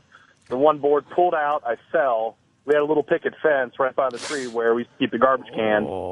my little kid feet didn't fucking touch the ground when I hit it. I screamed. I was probably like, 8, 9 years old, and running around, and they took me to the hospital, and the doctor, and I'm a little kid, sticks his big, fat, meaty thumbs up my fucking ass. I'm screaming. My grandfather's there. My mom and dad are there. And avoiding eye contact with you. Yeah, chaperoning, of course. As per Dr. Steve. Yeah, thanks, Dr. Steve. So wait, did you have wood in your ass? What happened? What was you doing? There was the top of the fence posts were not like pointy sharp. Oh, okay. Had a little bit of a roundness to them. God, you could take a lot. I don't care who you are. Right. You Good for you. You land on your fence. You know, that's a bad fucking day. Oh, wow. And Grandpa's going, I've been there. You're doing it all wrong, Doc. Yeah. Take the pain. But the thumbs up the ass worked for you. Fucking my little Cossacks, I snapped it. The doctor had to realign it. Now every time I do sit-ups, or if I'm on a hard floor surface. You have a heart on, you don't know why. Just remembering the doctor and his Greek fingers and his doctor breath. Smell of medicine. More like 4 fingers, and it felt great. All right, brother. All right. That's just amazing. Wow. I hope they were playing Schindler's List on the walls. Lest it become too sexy. Yeah, fluid, old belt. Wow. Dr. Steve's made guys come, though, Jackie. Tell him. Just by talking. Milking the prostate. Yes, by milking the prostate. He milks prostates for a living. No, he's doing Dr. Steve impressions. Dr. Steve's doing it. It's fun, isn't it? He's got guys. Do you have any openings? Dr. Steve, you've made guys come, right? Yeah. Well, I didn't make them come. They didn't have an orgasm, but they would spray fluid. Ejaculate. They would, and it's not even ejaculation. It's just hydraulics, Cleaning out the tubes type thing? Yeah, simple. It's the type of clear stuff you leak like when your team wins a game. It's not a full cum, but just the tip gets wet. It's just fun. It's just fun. Seminal fluid, we're calling it. Yeah. Seminal There you go. fluid. It's like when your dick has a mini stroke. Might I reference Edmund Muskie again? Seminal fluid sounds dirtier than sperm. It really is. Exactly. It really does. Hey, let's go to Amanda. Let's see what Amanda has. Well, a girl. Discussion. Amanda. Good morning, guys. Hi. Amanda sounds Hello. hot. Well, listen to that voice. How hot are you? Hello, madam. Steve from Bay Show says Dr. Steve calls it pre-wine. Dr. Steve makes really nice shitty one, wine Steve. if you want one, Jackie. Oh, yeah, you don't drink. Sorry. Amanda, go ahead. A few years ago, I used to work for an insurance company in the fraud department, and I was responsible for taking phone calls from doctors and providers and all this other stuff. Anyway, there was a doctor... Or just have this girl talk in a corner. Jesus. All right, get to the sexy. Ooh, I like that. Anyway, doctor would have his patients masturbate in order to fit their contraception devices correctly, and he was pissed off that he wasn't getting paid by our insurance company and wanted to know why, but he was under full investigation because he wanted the girls to masturbate, saying, well, when the contraception device is in, you want to make sure that it's there properly and that it's not going to come out and this sort. So you made everybody masturbate. What a dumbass that guy was. Yeah, I think he should win a Nobel Peace Prize. Yeah, That's dumbass. brilliant. Well, no, but here's the thing. He almost got away with it. Yeah. What? He didn't get caught until he went to the insurance company trying Oh, to yeah, what a get dumb. Oh, You're see, right. that is dumb. He got greedy. You're right. He did get greedy. If you want to see if it doesn't come out, how about you put a trampoline in the office? I've done this for 2 minutes. If it doesn't fall out, you're fine. 3 cartwheels. Yeah. Oh, what a jerk. Yeah, that is pretty dumb. God, he fucked it up. Well, he might have been doing it for years and years and saying, Sure. what could be better? Right. Now I should Getting get a money few for bucks this. Be able to get Right. a few bucks. Yeah, it became legitimate in his mind all of a sudden. Yes. Chaperone. I love the chaperone, man. Amanda, So fun thank to you. say. Phones are fucking lit with this subject. Porter, Wisconsin, what's up? Porter, how? I was just wondering what position are the patients in when they're getting their internal exam? Oh. Dr. Steve? Yeah, there's two that you can do. You can either have the patient in what's called dorsal lithotomy position, which is where you have them lay on their back and put their feet in stirrups. You can do it that way. Or you can have them kneel over your face. Well, it could be strapped to a table with a baseball in their mouth. A ball gag. Right. We use the ball gag. Yeah. They do a headstand and you point down. Sorry, what's the other one? Never mind. Wait, we got a guy in stirrups, old school. Yeah, that is an old That school. looks like the fucking- 40s. Yes. Wow. Black and white picture. It's a picture out of fucking. I got. What's the other one? You make them touch their Bailed out. toes? Yeah, no, the other one is you just bend them over a barrel. A barrel. A barrel? Barrel? What are you? There's always a barrel in the doctor's waiting room. Yeah. Well, you're getting barrel. a fucking pickle. He jams his fingers in your ass. Oh, Danny. Oh, God. That's going to cool. make Jackie throw up. What's wrong with that? Yeah, what happened there? It's all right. Happened, a little mishap. Dr. Guy's back Steve, feels much better. for the discomfort, which position would you say is better? Really, for checking the prostate, the best position would be just bending over, touching your toes. Or I used to just have people grasp the table and bend over, and then you'd sit on a stool. Insert joke here. Yeah, of course. Yeah. Bite this and bullet. Then insert your finger that way, and it's a little more natural that way, and then they can sort of Not natural. brace themselves. The dorsal lithotomy position is the I was in. How do you sneak the word natural? I know. That's a more natural. Dorsal lithotomy. That's the name of a black NFL player. Good. Sorry, Well, your finger bends in the same direction that the rectum kind of curves, so that's why I have The come hither kind of finger, right? Yes. Exactly. Yeah. Let's go to Ron in Cleveland. Ron? Good morning, boys. Hey, Ron. Happy birthday, Jimmy. Hi. Hey, I just wanted to throw this one in real quick. I had a prostate check. I went to a doctor, and my male doctor had left the practice, and him and his wife actually had to practice. They got divorced. So I went for my physical, and I went ahead and just went and seen his ex-wife. So I had the infamous female doctor give me the old prostate check. So that was rather interesting. But the thing is, she really did lighten the mood when she says, be careful, because I've been known to push guys out through the window when I do this. Oh, well, a little joke. It's great. That's nice. And you sort of strap it on that special belt. I would so rather have a female doctor do that. Well, I mean, it was more I don't think I'm going out on a limb. But Was she a bull dyke or a little Asian Yeah, we cutie? need to know what's what she she look looked like? like. Russian? No, actually, she's a little German lady. Oh. Probably in her mid-40s. Yeah, good. Hyolanus. You think she enjoys that? I don't know, but I'll tell you what, she really went up there. I swear to God, it almost felt like it was coming out of my throat. Wow. But yeah, but bottom line is, if you do have a female doctor, I thought it was more comfortable. So I just wanted to share that. Of course. Yeah. Yeah. Make sure some Gestapo is around to watch. Wowie. Joe, what do you say, Joe? Hey, has anybody noticed that Dr. Steve sounds like Jim Florentine with an education? Yeah, I'm going to have, I need a chaperone for my big, huge balls. Good observation, sir. Excellent.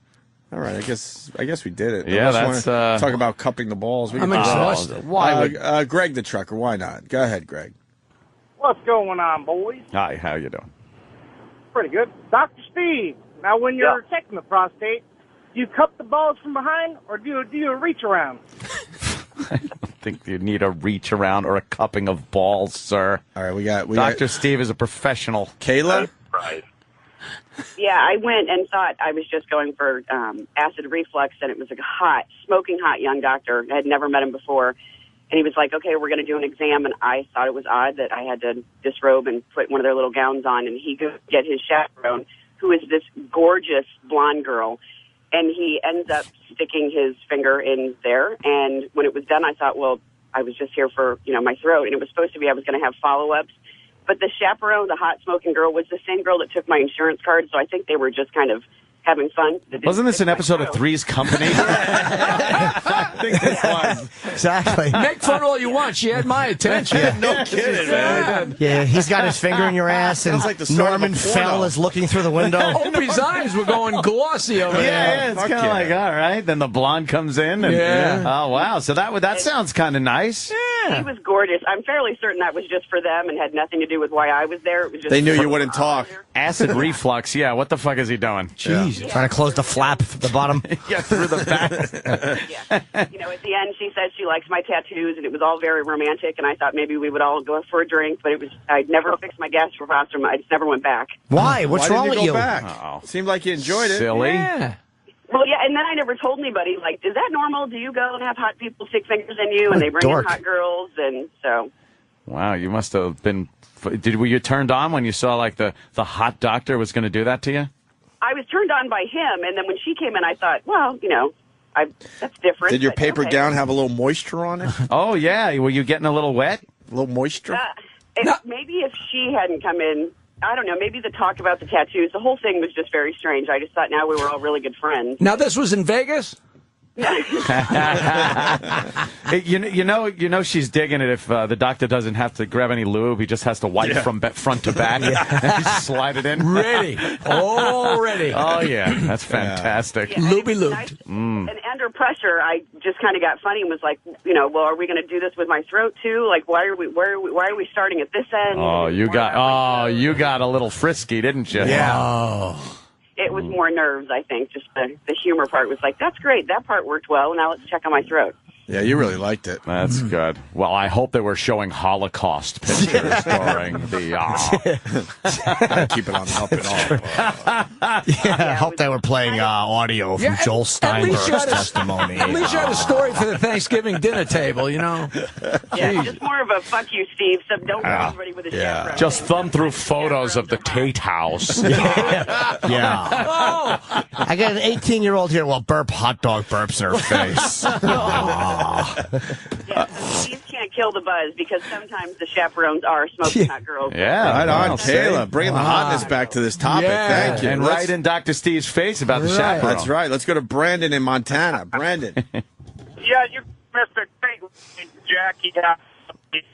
German doctor. Yeah, Mr. Great Jackie line. I think he was trying to say Jackie is going to be at the historic Belmore Theater. Nah? And that is Saturday, August 28th. That's this Saturday. I have to give you guys Saturday. a compliment and plug myself at the same time. The last time I was here. You sent a really nice email after your last appearance. Well, the last time I was Thank you, here, Jackie. I give out my email, jokeland@AOL.com, to get on the email list. I got 600 requests the next day, and I'm still getting, I was just telling Eric out in the hall, like, to this day, hey, heard you on Opie and Anthony, go on there more, I love it, please put me on your list. They're still coming in. What was that? That didn't be a month ago, right? About a month ago, probably, yeah. Jokeland@AOL.com, you get 30 jokes a couple times a month, and it's fun, and thank you for all the feedback was And you find out where incredible. Jackie's playing, and like Dan said, Saturday, Belmore Theater on Long Island. And Tickets, 516-783-7200. All right.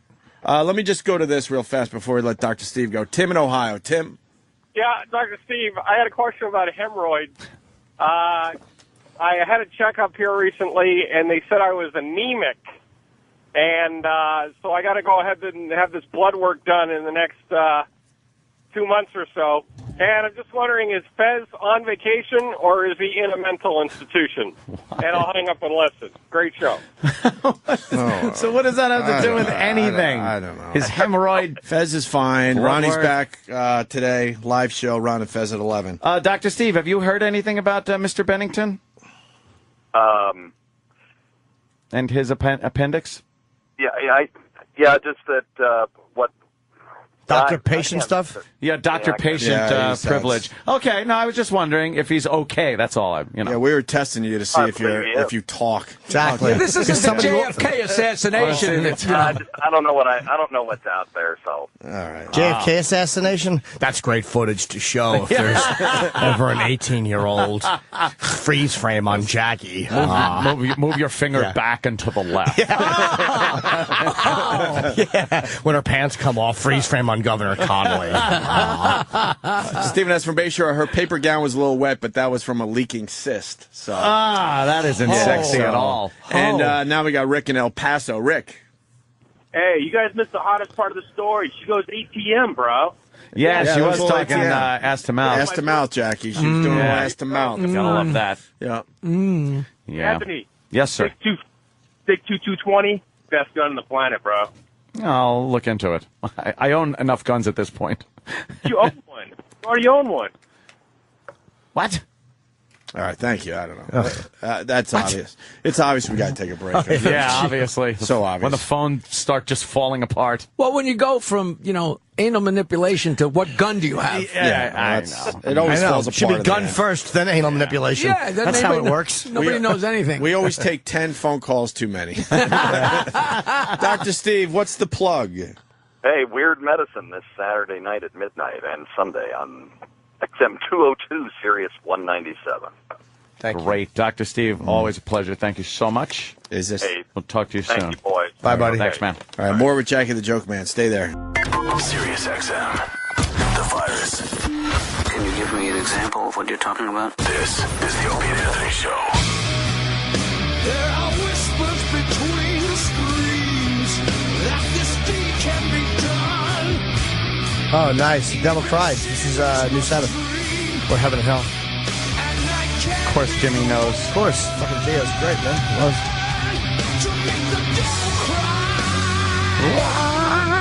Is that Ronnie? It's Ronnie, yeah. Jesus. That was, Ronnie that was- James that was Dio. very new as well. That was Bible Black, I think. Off Bible Black. What a loss. Yeah, what a man. loss. Hey, I got October AIDS? 14 through Oh. 16. No, I had AIDS once. Good sneeze cleared it up. October 14 you, through 16, brother. I'll be at Foxwoods Comics. The comedy club is opening at Foxwoods Casino. Tickets on sale tomorrow morning at 10 a.m. When is that? Foxwoods.com. October? 14, 15, 16. Nice. I might have to head up there. Yes. Any excuse. That's how I'm working casinos, just 'cause I know Anthony will come with me. Absolutely. Blackjack. God's Believe way me. of telling you you're making too much money. Yes. Jesus. Very good. And Jackie the Joke Man doing great radio with us today, man. Having some fun. I have a yeah. new gig. I am the spokesman for BCNLboxes.com. You can grow watermelons, tomatoes, whatever you want to grow. You can grow Oh, it really? inside. Yes. They're growing watermelons, Jackie? Inside. BC what? BCNLboxes.com. You know, it's like now it's at the point where it's like almost like there's a box and you put in a seed and you come back 3 months later and there's your tomatoes. Poor kid. Does it work? I'm going to find out.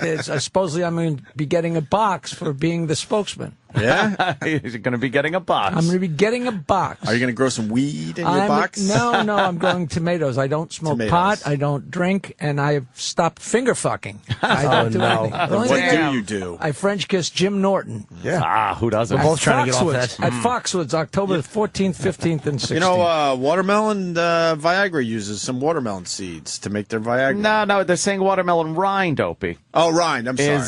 Right. Has some of the same effects as If you eat the Viagra. rind, you could get boners. Boners. Go get us a watermelon, Dan. Watermelon? That's what we Yeah. learned this week or last week. The rind, though. The rind, not the seeds. I'm You ever sorry. take the Viagra? No. I've never not taken it. I love dick pills.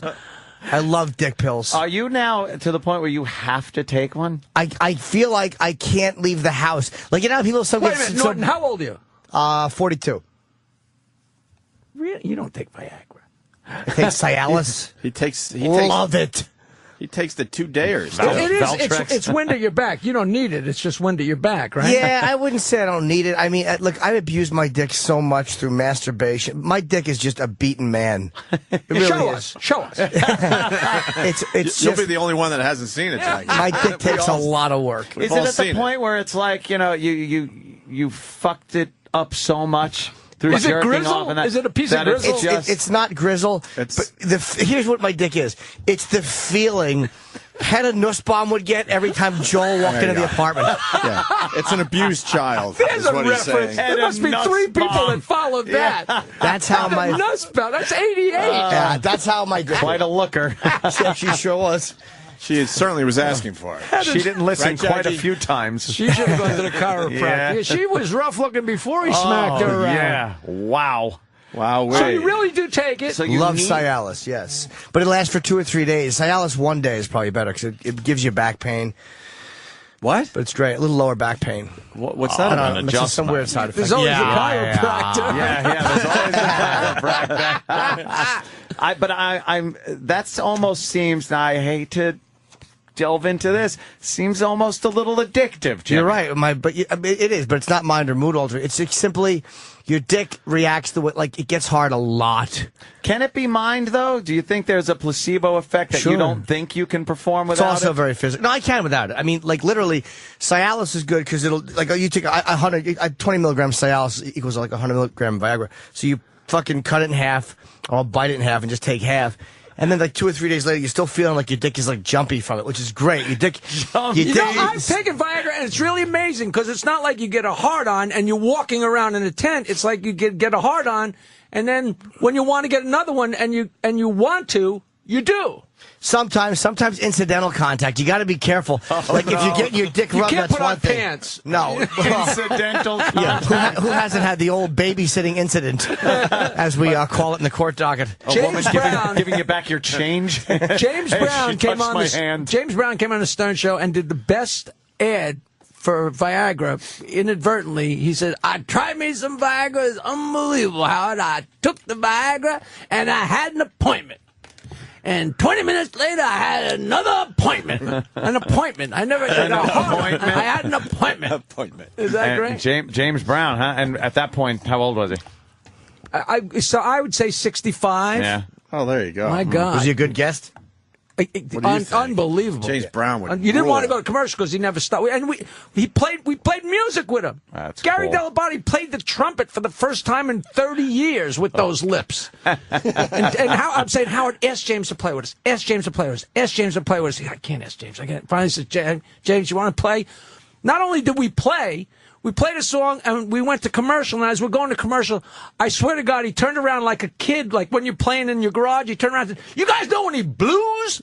You know, like let's jam on some, like a kid." He was just an amazing character. Amazing character. Had an appointment. Brown. So you had an appointment. I constantly appoint. It's one long appointment.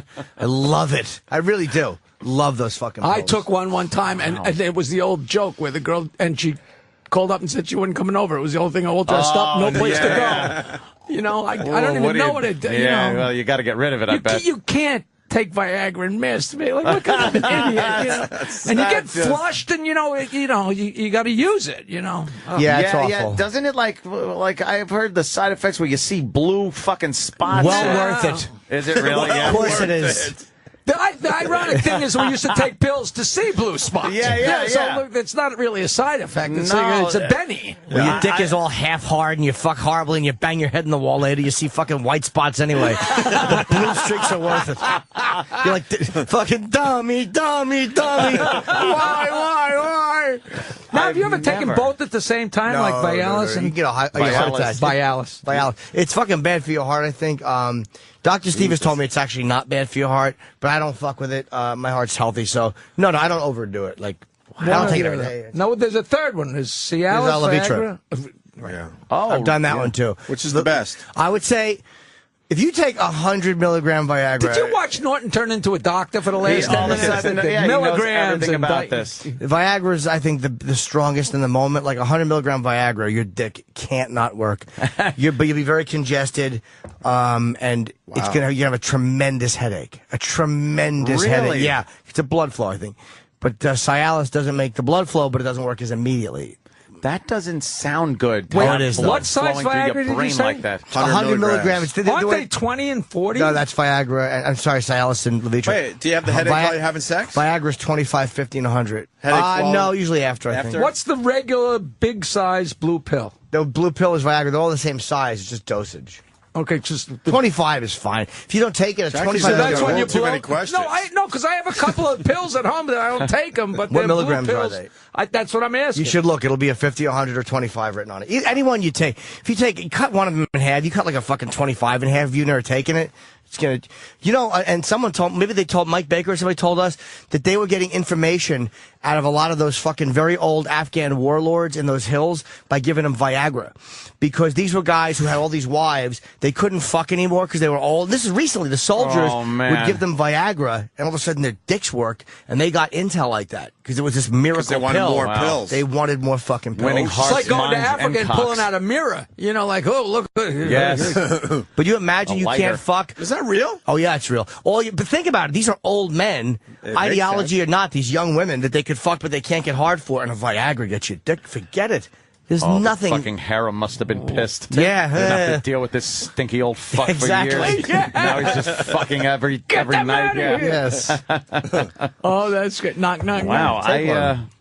I've never taken You a probably. boner pill. I admire guys that don't need it. Like a lot of porn guys don't need it. But I mean, I abused I didn't know when I was horny. I would jerk off when I wasn't horny. It wasn't even about being turned on. Does it affect anything else performance-wise, or just boner? Like, do you come quicker? Do you come? It's much longer. Much longer to come. Really? It's hard to come. Why? Does it desensitize it? I don't or? know. I honestly don't know the reason, but it's harder to come. But when you come, it's desensitizing. Yeah, it's because of the of, nerve endings, the synapses in the brain. Well, all right, It's not a we get it. 440, it's a mile, you know. Yeah. You're going a little longer. Yeah. You know, it is the marathon. prostate. At what point does it stop being fun? Get off me, Harry. Jackie, we got to set this up. We got one guy standing by who wants to play Stump the Joke Man. I think we should do a little What? of that today. The idea of Stump the Joke Man is the setup, and I'm supposed to know the punchline. And here's a setup for you, Anthony. Why did the sperm cross the road?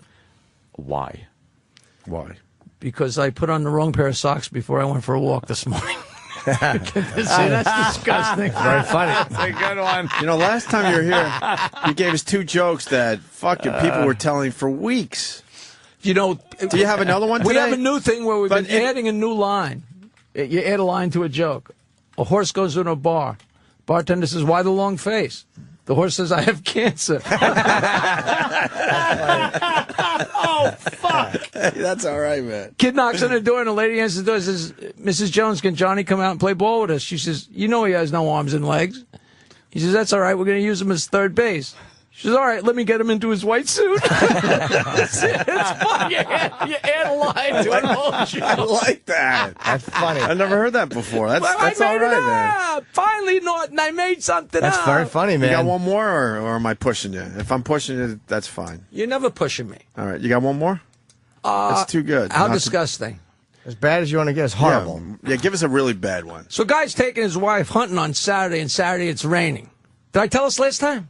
I don't know. If Taking you his did, wife don't worry hunting on about it. Saturday, it's raining. She says, "I ain't going hunting in the rain." He says, "You're going hunting in the rain, or I'm fucking you in the ass, or you're sucking my cock. Now make up your mind. I'm going to go get the dogs ready." He goes out. He comes back in. She says, "I ain't going hunting in the rain, and you sure as hell not fucking me in my ass, so I'll blow you." She starts sucking his dick. She's, "Pooh, your dick tastes like shit." He says, "Yeah, the dogs don't want to go hunting either."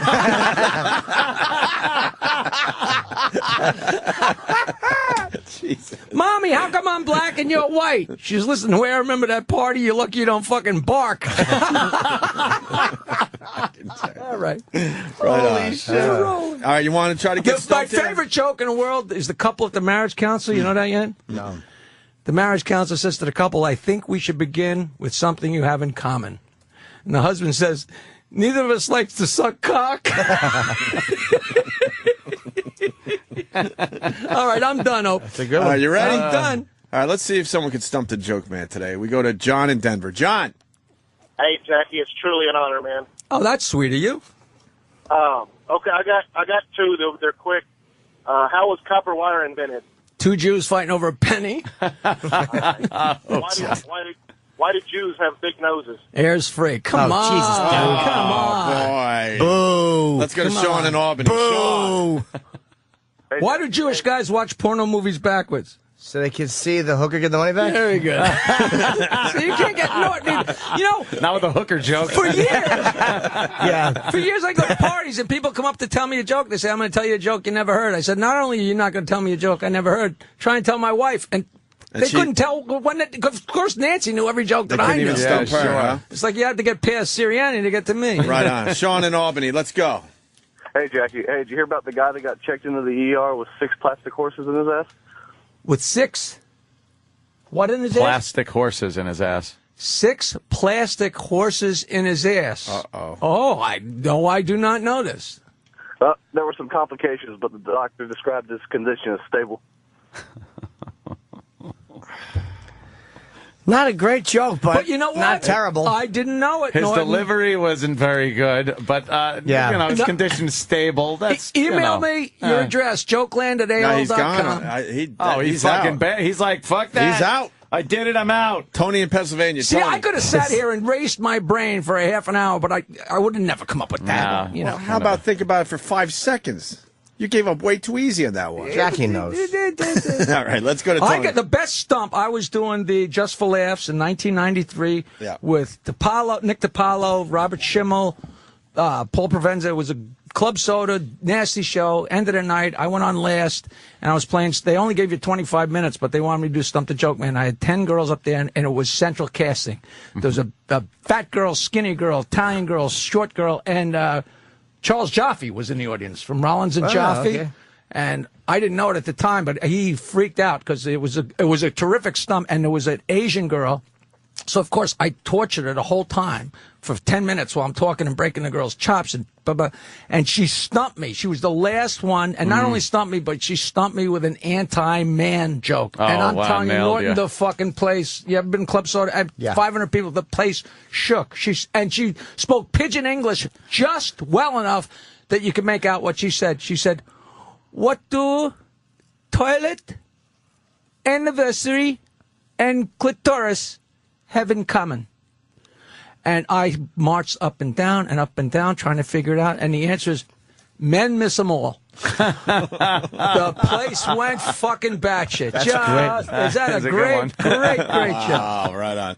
With that, let's see if Tales of the Road with Norton and Marling. Let's go to Jeremy in Cleveland. We're trying to stump Jackie. Jeremy? Hello, boys. Hi, Jackie. Big fan, long-time fan. Thank you.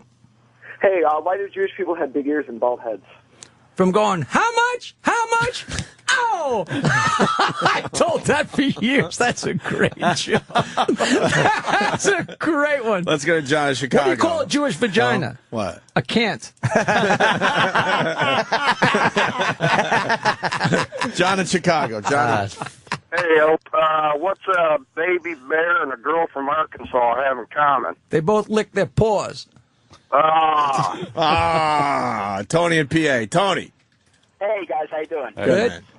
Jackie, how do you make a little girl cry twice? No.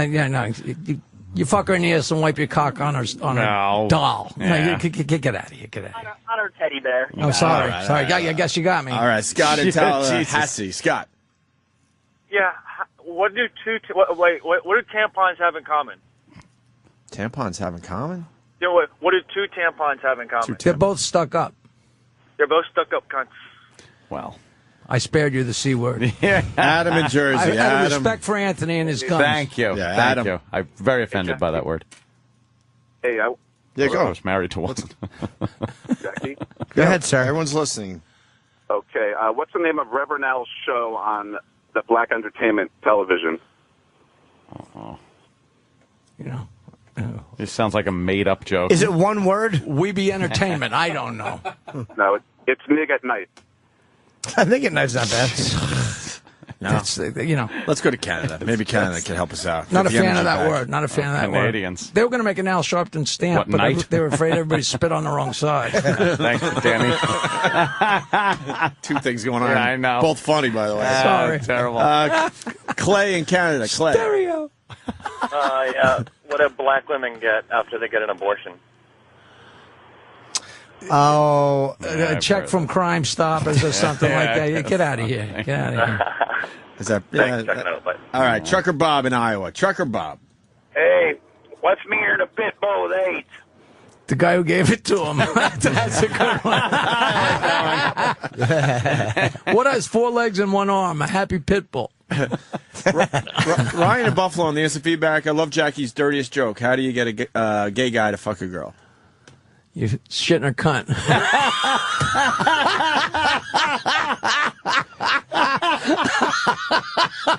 I finally got a smile out of Norton over here. That is awful. That is awful. And hysterical. I wouldn't have told that. That's funny. Anthony, Come he on. asked me, Anthony. That is funny as hell. Holy shit. You know, I tell people, girls would come up to me in a bar, even guys, oh, you're so dirty. Tell me a joke that's dirty. Dirty joke, man. Then I tell them that, they walk away gagging. You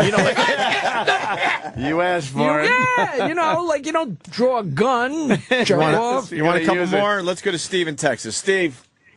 Hey, guys, what's green and has wheels? Green and has wheels. Green, green and has wheels.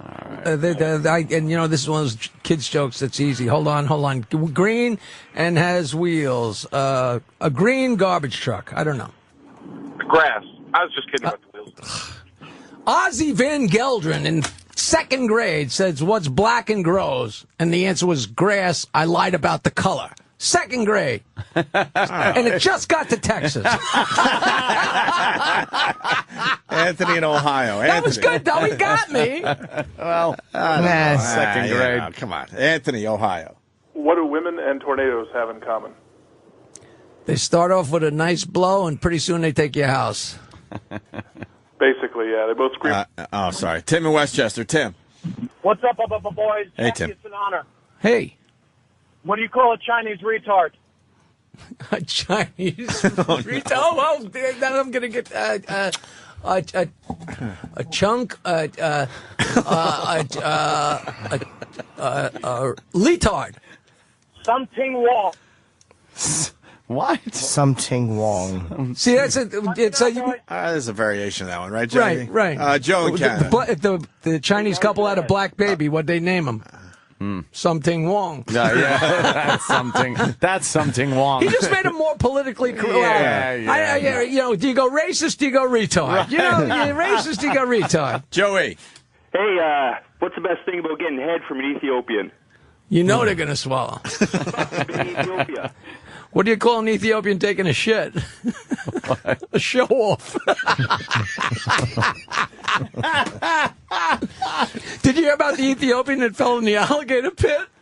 No. She ate 3 of them before they could get her out. Wow. We're having fun, man. Kevin in Atlanta. Hey, what has 80 arms and legs and is 3 feet tall? Oh, Jerry's kids. Get out of here. Oh, God. Nope. Oh. Carl in Utah. Carl. Morning, boys. Hey, Carl. Hey. Hey, they recently found out why Hitler committed suicide. He got the gas bill. Good one. Thanks, boys. Have a good one. Good one. You know why Hitler didn't drink vodka? It made him mean.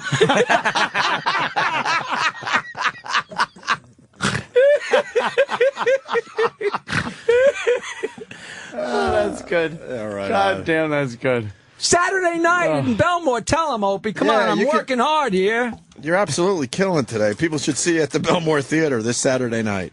Yes, August 28th. Across from the Belmore train station. It's right next to the train station, so all you people in New York that say, I can't go to Long Island, if you can get to Penn Station, you get to the Belmore Theater. It's a beautiful little theater, and the opening act is Jackie Marling. Do you work with, I don't work with opening I always acts. use somebody, yeah. Do you? I just go up there. I don't want to, I want the whole hour and a half to make a fool of myself. I don't work that much. Well, I don't work that much. Yeah. Somebody goes up there and wastes 20 minutes, that's 20 minutes they're not laughing at the end because they're tired. Hour and a half. God bless you. Fuck that. And you're on Twitter, huh? Jay Marlowe.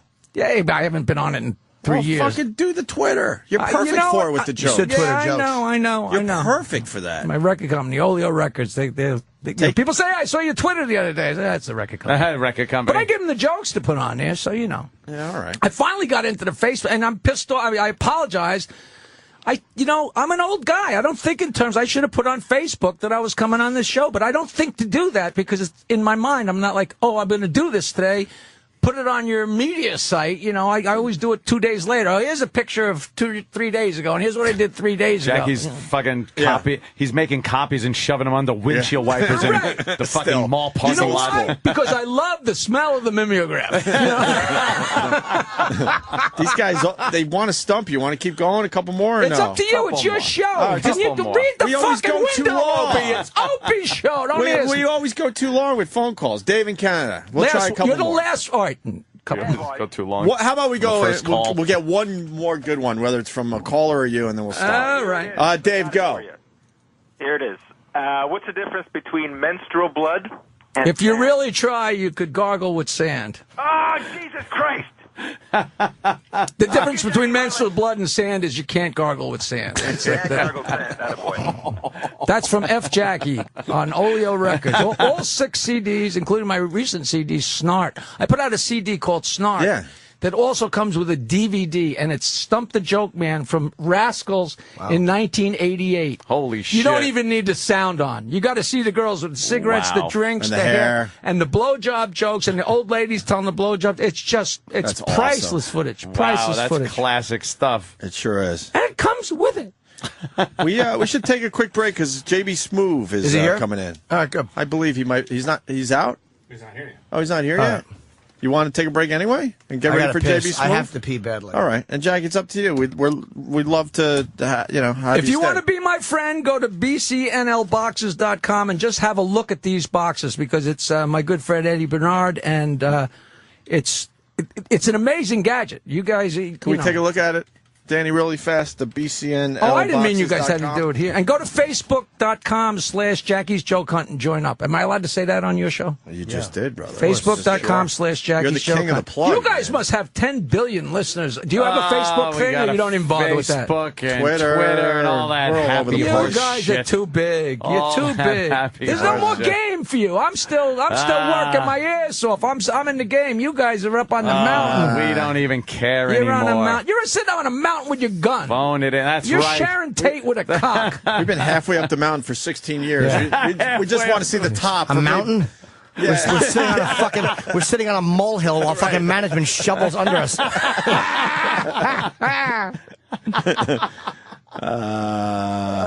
No worries. Don't worry about it, Danny. All right, we'll take a break. Maybe JB Smoove will be right after the break. Hopefully, Jackie will stay. It's up to you. You can't get rid of me if you want me. No, we're loving you. Today, Thanks for Jackie. playing Stump the Joke, man. That was great fun, man. Jesus, the gay one. Holy shit. People get some great jokes. Worth the price of Holy admission, shit. right? And Jimmy, tickets go on sale tomorrow? Yes, sir. Tomorrow Foxwoods? morning for Foxwoods at 10 a.m. at foxwoods.com. The Virus, Sirius XM. This is the Opie and Anthony Show.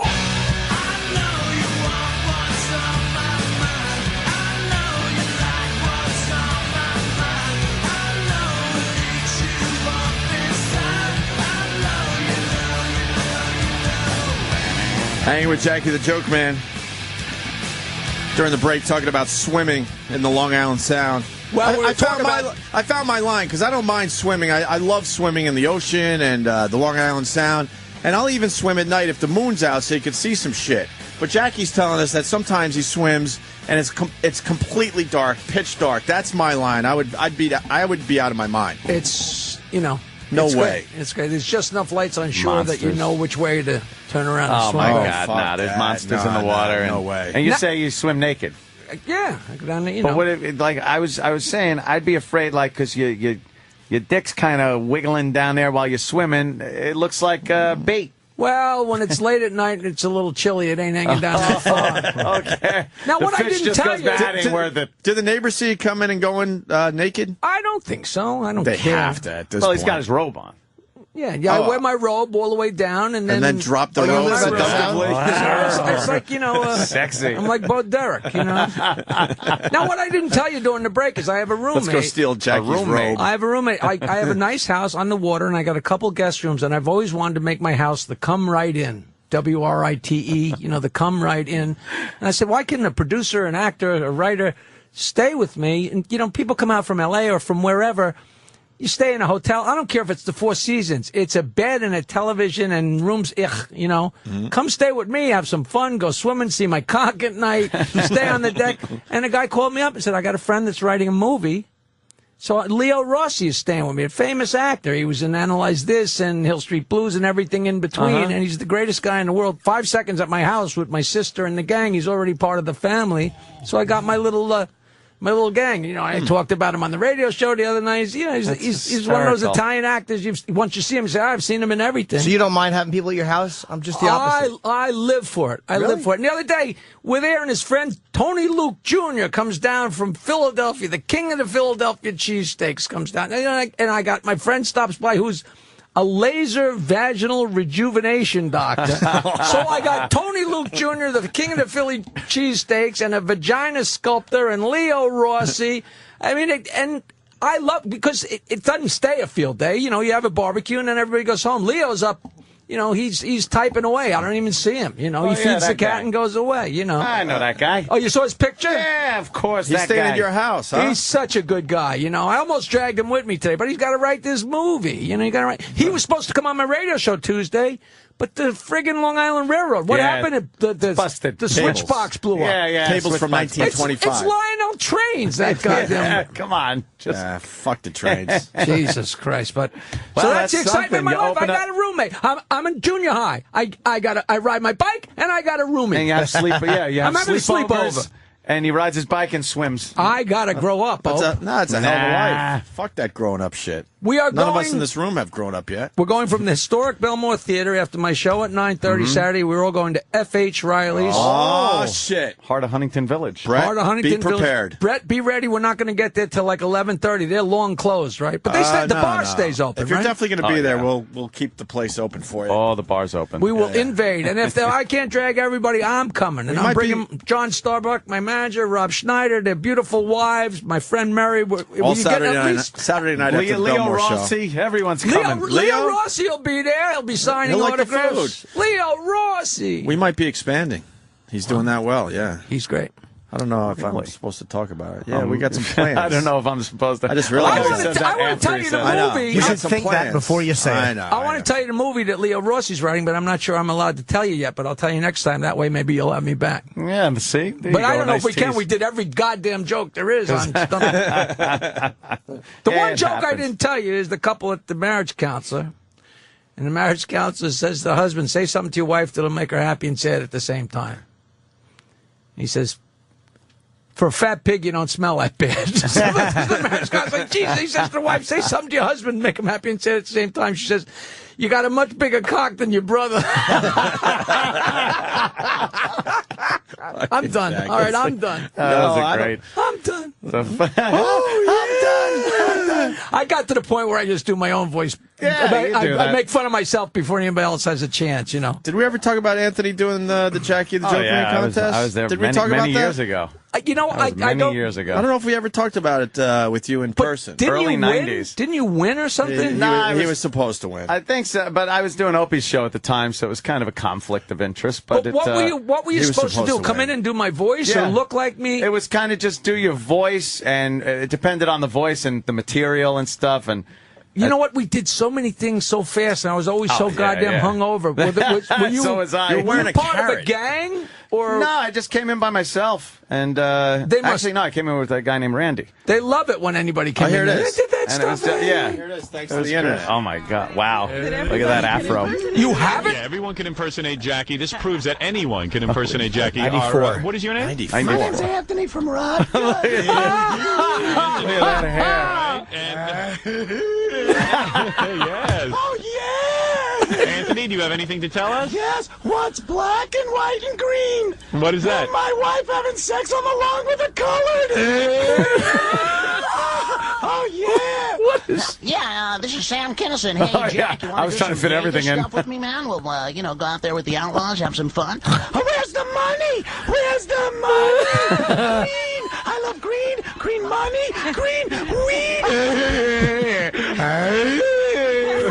Oh, yeah! Oh, That's hysterical. Hey, what are you, a professional comedian or something? Yeah, that's right, Howard. How you been, buddy? Hey, I've been good to dead see for you. quite a while. Wow, that's Yeah, a good we're seeing the stuff in Kennison, your body and man. taking you out on tour. You're much easier to work with Yeah, now. that's true. I was pretty obnoxious there. It's not too good being dead. Those Christ jokes not going over too well these days. Boy, he's good. He might look odd, but he's good. That's the kid. You do Beavis? This is like the dumbest contest I've ever done and stuff. This sucks. Go back to your Kinnison. All right. What's your name, Anthony? You're stupid. What's your last name? Anthony Cumia. And you're not a professional, are you? Shut up. I work on the Opie Show on WBAB. Is that right? What is Yeah. the Opie Show? It's Opie, 7 to midnight, WBAB. I don't even know what that is. I'm trying to get Opie's plug in. Sort of does your show. He takes a lot of phone calls. Why does He's it always outrageous. have to go there? He's a young guy. Always. Big fan. A big Jesus. fan of yours. Big fan. Well, You know what I'm saying? obviously. He does your show. He takes But phone meanwhile, calls. you do a great Jackie. That's all I can say. Thank you! Why was he wearing a Santa outfit? Was it around Christmas? Yeah, Don't you think it's weird that there's a radio guy named Opie? Yeah. I think there's a lot of weird things going on in radio, quite frankly. Oh, yeah. You're sitting in a Santa suit, Jackie Al. number 2 here. That, He's sitting in a Santa suit. There's a lot of weird things going on in radio. It's God funny. bless you, Jackie. Yeah. And you're wearing a carrot as a nose that day. You know what? I feel I guess bad it was that some I kind of don't remember Christmas show, Anthony like, coming in, and I'm that looking was- at Howard in a Santa suit, and I'm wearing a carrot on my carrot nose, nose. and I don't remember that. Yeah, So you were that's, the- I you don't were feel a so bad about, snowman. you know. I think you were the snowman or something, so you had a carrot nose. I don't remember him ever being in a Santa suit. What planet was it? 1994. Oh, that was 94, That was the man. That's old 16 years studio, ago. too. That was the Yeah. studio before you guys moved. That was the peak. Wow, that was, goddamn. I sure had That a was the lot peak of the hair show. going That on. was the peak of my drinking. Yeah, was that a wig or is that your? No, that that's was you? me for fucking. I was in a band at the time and used to come out on stage just and tease out that afro like Earth, Wind, and Dude, Fire. it looks like you have a penis on you. Yeah, head, it is Jackie. like, I think it might be a dick nose. I say it's a carrot, but I don't know about No, that. I think it's a penis is that, nose. Is that a dildo? Probably, and they had a fisheye lens, so I looked so horrible on that E show because it was one of those, Yeah, right yeah, in your wide face. angle. My nose looked like it almost looked that big. Very wide angle there. That was very funny though. That was a while ago. Holy He accused shit. you of being a professional comedian. Did you I hear that? know. Well, You killed. I was a tin knocker. That's a You were, great, right? Construction worker. I love how you're trying to shoehorn every impression in 2 seconds. Everything. It was an was audition. Who are you I kidding? was like, come on. This is one of my shots I'm getting here. Yeah. Jesus It Christ. worked. You were Gotta do great. something. Good Kinnison. Yeah, that was. I miss Kinnison. I used to do that. I used to call in from my work truck as Kinnison, and I got on the air a few times Really? when I did that. And then I guess somebody else started doing it. And that was Craig it for Gass me. does Yeah, an yeah. amazing. You know Craig, That was right? it, Craig. His fucking Kinnison, man. Yeah, is really frightening. good. It's scary. Yeah. It's scary. He's a great impressionist. The one he yeah, does, he Gene is. and Paul, back and forth. Oh, really? Dude, I gotta hear he's that. a funny fuck. Craig Gass. Gene and Paul back. He does Gene and Paul. Who does that? And I heard Gene hated that he did him. Of Oh, course, I bet. Of 'cause he course. sounds just like him. Gene is so goddamn conceited. Yeah, but he How does could anyone- Paul. He just captures Paul Stanley. Does he? Yeah. Ugh. Greg's funny. We don't have JB Smoove after all. What happened? What We canceled? happened? We're We don't too, know. Too white a show? Can I be No, an idiot? Who is that? He's on. Yeah, he's on. Was never confirmed. All right, so we thought it was. Yes. Is it a rapper? Is it a rapper? I'm going to go out on a limb. No, he's a great comedian. He's on Curb Your Let Enthusiasm. me leave you with this. Which guy is he on Curb Your Enthusiasm? Black guy, the black guy, Leon. He's really? I was going to meet Leon. Yeah. You motherfucker! Where are you? I don't know what happened. You know who he is? That's some weird shit, Larry. He's a funny fucking dude. And man. that's how you. That's so funny. Where's Steve today? Tony in Brooklyn. What Now- I miss? See inside I'm jokes. You're a sorry. prick. You're a prick. It's- That's how. You know how shit goes on sometimes. As long as the around inside here. joke's not about you, don't worry about it. Well, You'll be I'm making sure. okay. Yeah, you'll be okay. Tony has a question for Wait, you. I have a new phrase. No. Tony in Brooklyn. Now, Jackie, because we're friends, if any of these questions are too much, you just tell me. Please. I'm not going to do that to you. Tony in Brooklyn. This one's an easy one, though. Tony, go ahead. Please. Hey, Jackie, whatever happened to Billy West? He was probably made your show the best when it was. Billy West is the king of the voiceover guys. Oh, yeah. He does many of the voices on Futurama that was just renewed for 3 years, and I was with that prick when he got the call. We were sitting there eating dinner in Los Angeles, and he takes a phone call, and he goes, "Oh, good. And what was that? Oh, we just got renewed for 3 years." And it was, what's his name, calling him personally, the creator. And he's the Red M&M, and he's phenomenal. And I'm making a documentary, and he's going to, do some on-air stuff with He's the also documentary. the bee on one of the cereal commercials. Yeah, you walk down the cereal aisle and he goes, "That's me, that's me, that's me." Yeah. We had him did a show about 3 or 4 months ago at the record collector store down in Bordentown, and we just sat there and shot the shit, and the audience was like spellbound for, and all I did was sit there. I was in the audience. I was sitting next to him, poking him with a question here and there, and he would go behind the curtain and say a voice, and then he'd come out, as an old black guy, or he came out this guy, that guy, Marge Schott, whatever. And he's so talented. He's one of those guys that you could only be with him a little while, and you got to get out of the room because you get a headache. And then all of a sudden, somebody brings in a guitar, and the guy plays guitar better than anybody that you ever met. It's like, when the fuck did he learn to do that? Yeah, I don't know Billy. Man. I met him. I've never met him, and we were supposed to interview him at Comic-Con. Pat, we've talked to him on the phone. I really wanted to meet him, But he had left the table by the time we got there, and then there was just a fuck up with the scheduling. So we're like, all right, next time. But I really wanted to meet him. He's a fucker. We had him on the funny show guy, once. man. He was great. Really funny He guy. did a He was mockumentary about Comic-Con with my friend Eric Middleman that was, and, you know, people just go nuts for him. You know, he's one of those guys, you don't see him that often, but he just... You think he's rich from voiceover work? You know, he has to take a fucking wheelbarrow to the mailbox. You know what I mean? He's just a good cat, a real good cat, Yeah. straight shooter. He's one of those guys that was drunk on his ass the whole time. I don't go for that. When he was on BCN back in the 90s, and he escaped to New York, and boom, went through the roof. Wow. Yeah, and when he was on the show, he'd be sitting behind me and Fred, and we'd be winging notes, and he'd be going a million miles an hour. But it was strange because he was in back of us, so we couldn't pass the notes to Howard so Howard could okay him.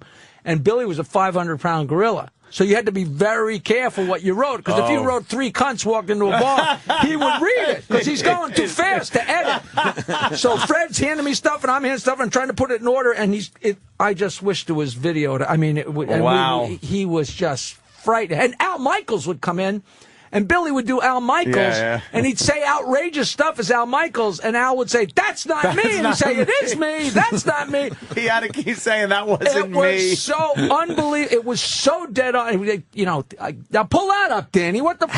How long was he on the show? I think Maybe 4 years, 3 years. A while, okay. That's I'm it. not sure. He I thought it started. was longer. He came on for a little bit, and then a while longer, and he was on 2 days, 3. I forget exactly. One of the most famous things ever, and still hysterical to listen to, is the Larry Fine at Woodstock.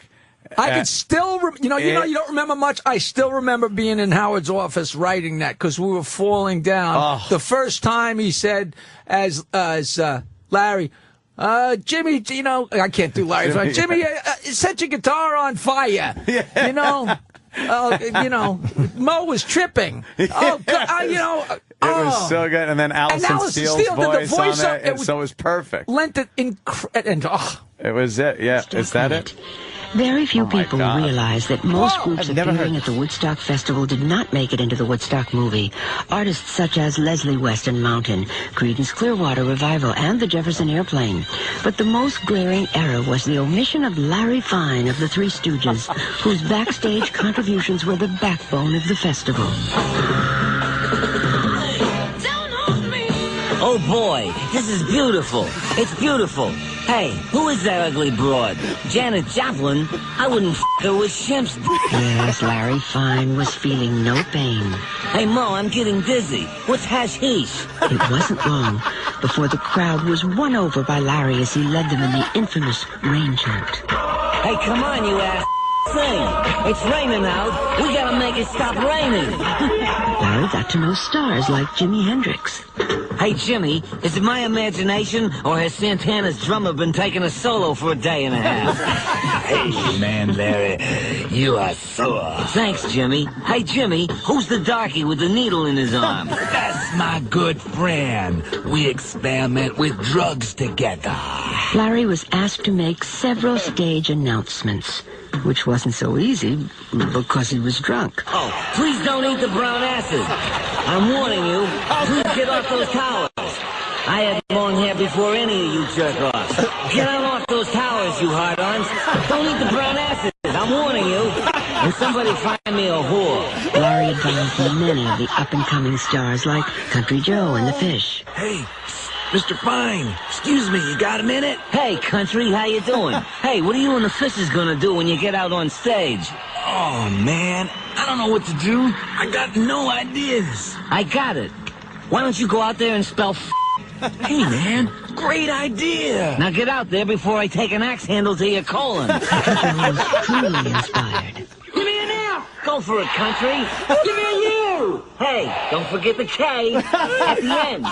Larry doubted his usefulness at Woodstock, but he soon realized he was an integral part of the festival. In one of Larry's last recorded interviews, he spoke in great detail about the 3 days of peace and love. What do you remember about Woodstock? Well, I felt out of place until I saw Shana Na. I said to Mo, let's trip. We have nothing to lose. I tie-dyed my hair. Was there alcohol abuse? Oh, yes. I started drinking when I heard Crosby, Stills, and Nash. To this day, if you listen to Crosby, Stills, and Nash, you could hear faintly in the background a drunken Larry Fine singing along with the group.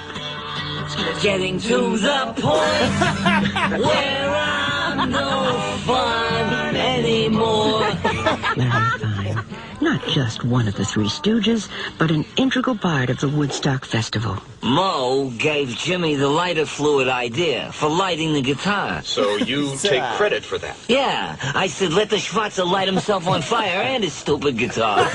Are you bitter about Woodstock? Bitter? Hell yeah. Those verkackte schnooks at Warner Brothers stiffed me on the movie deal for Woodstock. Larry Fine, the forgotten stooge.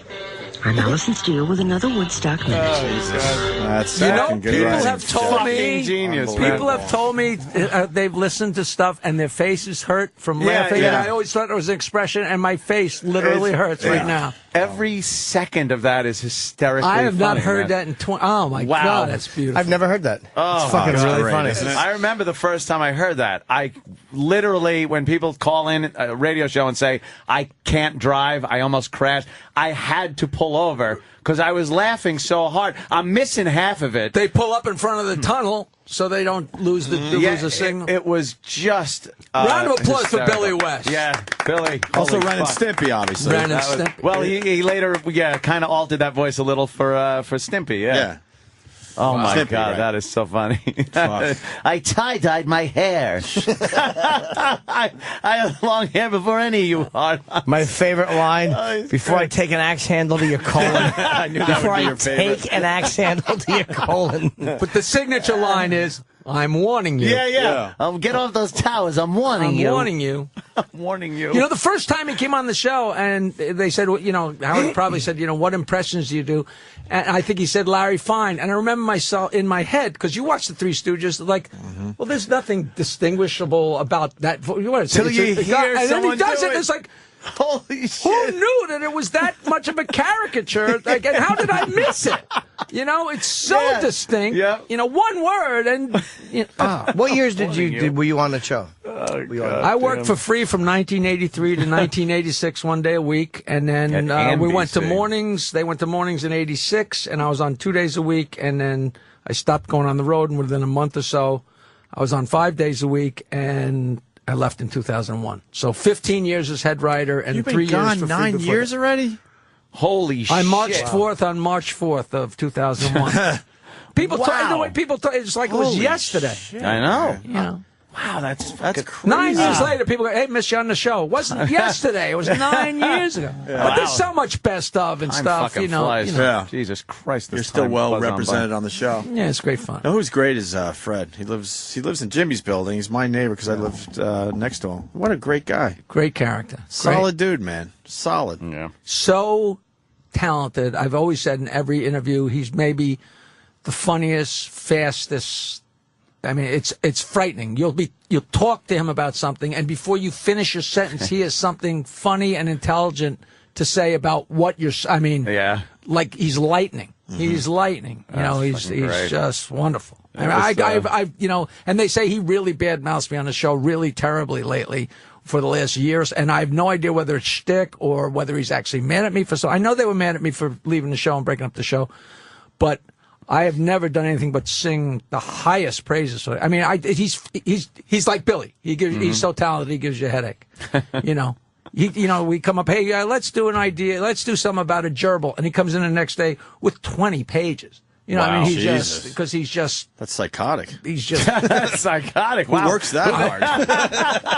It's unbelievable. I might throw a joke at you. Exactly. Maybe And they one always line. make fun of me because I was like, we don't have to do any work, Fuck. do we? You know, Holy- a beautiful mind. two opposites.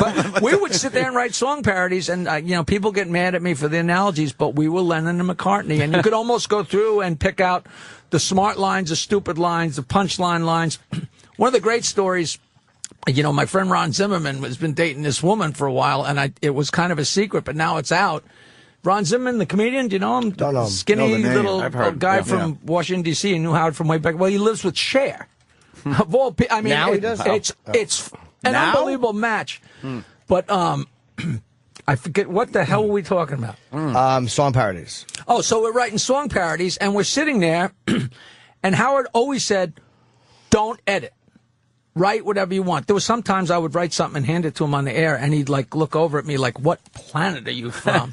You know what? One of the most glaring ones was, it was a heinous thing that happened where they dragged a black guy to his death behind a car. Yeah, Greaseman lost his job from that. And I passed Howard a note, and he looked at me, and he didn't read it, but the note said, "Polish water skiing." Jeez. You know, horrible. Yeah. But, you know,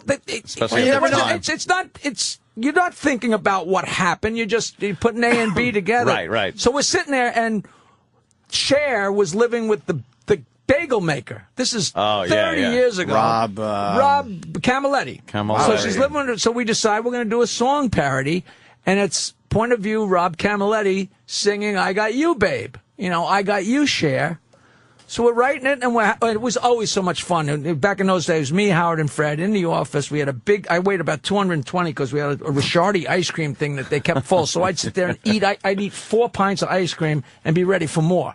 You know what I mean? And we sit there, and so you hopped up on the sugar, and we're going a million, and we get to the B section of the song, and I just kind of shook my head, and Howard said, "What?" I said, "No." I said, it is so stupid that I'm embarrassed that it went through my head, and it wound up being the funniest line in the song. Write it down. Yeah, because the B part of the song is, you know, "I got flowers in the spring, I got you to wear my ring." And it goes, "I see London, I see France, I saw Cher in her underpants." And people would drive off the phone. It was so childish. Of course. People went fucking nuts for it. Just fucking nuts. Sometimes that's the shit that works the best. Because, you know, it's so smart and such a funny point of view, and just the absurdity of her living with a bagel maker in Queens and him singing a song that anything put in there. And his whole image was the dolt, you know, the mindless boy toy thing. And that fit perfect. Logistically, absolutely it fits. perfect. Was he handsome? You know, I don't really remember, but I think so. I think he was like, you know, a Guido, a good-looking, nice guy, you know.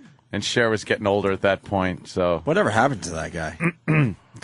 He wasn't going out with Cher anymore. Yeah, that Back was to the it, right? bagels, motherfucker. Nowadays, if it would happen yesterday, he'd have a reality show. He'd have a book deal. Yep. Dance with the Stars. Dance with the Stars. Right? Yeah. Boy, that was tough back then. You kind of were there and then you were gone. Yeah, it was like 15 seconds of fame. Yeah, now you can hang on for a little longer. The Billy West Marge Shot bit was one of the funniest things I ever heard. I always wondered if somebody, because the classic days of terrestrial radio and not that was on regular subscriptions and all radio. that. I'm sitting here thinking I'm scared to play it on satellite just to show the people what Billy I'm West thinking used to somebody do. gets in their car and they're just going through the stations, and all of a sudden you get to Billy West ranting as Marge Shot and the stuff he said. It must have The been old Cincinnati Reds owner. Did he sound like her? I don't know what she sounded like. It was a just parody through and through. But she was so racist that his Marge Shot was so unbelievably off. You know, because the stories about Marge Shot were that she was very racist in the clubhouse and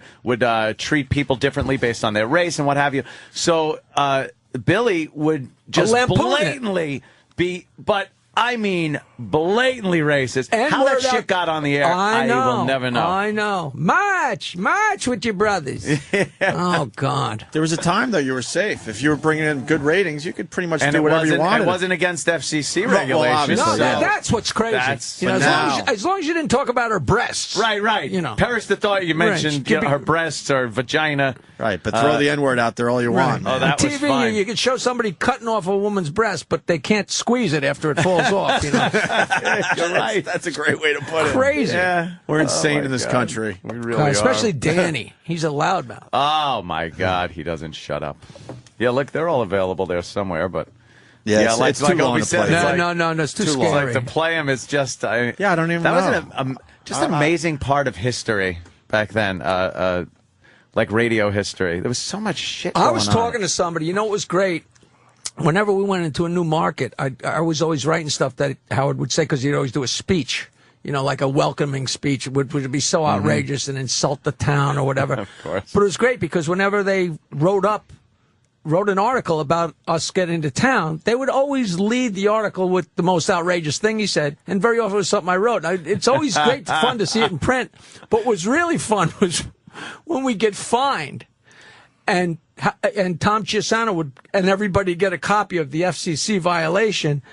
And to see what you'd written, we would all laugh in print. Oh, yeah. in print. Yeah. We've had a few of those. The first one was Susan Bezerkowitz. Susan Berkowitz was our traffic. She was our traffic girl. We call her Susan Bezerkowitz, and she lost a bet to Howard, so she had to sing a song, and the song was "I Gotta Be Me." But the parody was, I love sodomy. So I have the actual lyrics that I had written out for her that we gave to her. And I also have the FCC official, you have been cited for, and to see it, in print is, Saying it or singing it is one thing. When you do it over the air, once you read it in a legal document, I'm down on my knees. I'm begging you, please. I love sodomy. Oh, God. Fantastic stuff. When you got that shit back from the FCC, it was always a lot of fun. Oh, man. You're just as long as you had the ratings, you didn't care. Oh, yeah. You knew you would get through it. It's so child. You would laugh in the boss's office. You've been fined for talking like a 12-year-old on the playground. Jesus. And the argument was always, who was it hurting? Who were you hurting by just a song about sodomy like that? Unbelievable. Did you ever have sensitivity meetings? Me and Aunt, back in the day when we were in Boston, we had sensitivity meetings. Not only that, we didn't even know we insulted a gay group or the gay community. We didn't even know. Of course. And we had to meet with a gay group, and they wanted to hand out dittos and reading material, and then they wanted to have a follow-up meeting. And our GM went with it. I'm like, tell these guys to go the fuck away. It's like saying, I went to alcohol training, But you know what happened when people first started getting sued for sex in the office, sexual harassment. Yeah. Tom Chiusano, we had a sexual harassment meeting. No way. Shit, that must have been. And there was a TV screen, and he was going to play the official video he had to play. Yeah. And so it was you couldn't write this. No. And so you got to know all of Chiusano us too. And all of the salesmen, and we're all in this room. There's like 50 people in the room. Tom comes in to start the lecture. I had drawn a big cock and put it on the TV screen. And he's trying to talk. And when everybody's giggling, he's like, and he got pissed. Yeah. Which made it even funnier. He didn't took that just shit laugh. very seriously. Yeah. Oh, and I mean a big cock with with but hairy the classic balls. thing when somebody's talking and they don't know there's something going behind them, there's got to be a word for that. That's fantastic. It was a classic. Man, if I ever make a movie, that scene's going to be in the movie. That was just one. He was so pissed off. I haven't thought about that in a long time. That's great. That's the kind of harmless hijinks that's so fun. And the fact that it's at a sexual harassment training thing is fantastic. Come on. I didn't mind. I didn't mind Tom. Oh, he was a great guy. I didn't mind him. I was surprised. Oh, no. Tom actually turned out to be, well, really. he had to right. get mad at me for that. I mean, he had to. It's like a teacher that likes you. If you throw a spitball at him, he might love you, but he's got to say, you can't do that. Yeah. He'd always do shit like that, and like at those meetings, because we had to go to a couple of those things, and then go, now this, it's not for air. This isn't for air. And then you'd go right on the air and talk. Oh, you couldn't wait to go on the air. Reading, we get these big we drove our pamphlets. PD in Boston crazy, because then he would come running down the hall. I told you guys. And then we would play, what? We didn't know. We thought the other thing. Remember the stereotyping? He would drive him nuts. He would be literally pulling his hair out. He didn't know how to handle it. Remember the stereotype pamphlet we got about the hurt? What was it called? Oh, no, Words Hurt. Yeah, Words Hurt. It was called Words Hurt. That's when I knew regular radio was over, when they handed out the Words Hurt. They handed those out, and they told us, this isn't for air. Just go through it and read it. And we're reading it and going, how is this not for air? You couldn't sit there as a comedy writer and write this. So it had to be. And we just started reading through it on the air and got Words Hurt. I love having jammed up. That conversation with people. Words hurt. It's called a punchline. Yeah. If nobody gets hurt to some degree, there's no comedy. Right. Mm-hmm. Yes. And people don't. Mel Brooks' definition of comedy and tragedy? That's the classic. Comedy is when you fall off a cliff, and tragedy is when I stub my toe. You know, it's like it's all point of view. You know, somebody gets That's hurt funny. every time you say That's something. really good. Every time you say something, you know, somebody gets hurt to some degree, or else there's no humor there. Yeah, and someone will always think there, and I think it's so self-centered to think that you're the only person on earth, so that if it hits too close to home for you, now that isn't funny. Now that's off base. But the other day, they were laughing at somebody else's misfortune or whatever it is. It's like a midget going and say, "Hey, do you hear about the 2 Jews?" Yeah, you know. And then a midget joke. It's like, "Hey, buddy, Wait a minute. Wait a minute. But I think that humor has to be aware of. I can't even say it without laughing. I wanted to just see what it was like to say that. I couldn't even get it aware out. of people's feelings, Nice. and when it is hurtful, it's just hurtful and not funny. Yeah, I'd like anymore. to see where's the funny. Show The me the minute somebody funny. starts talking like that, you know what comes to mind? Did you ever see Coconuts with the Marx Brothers?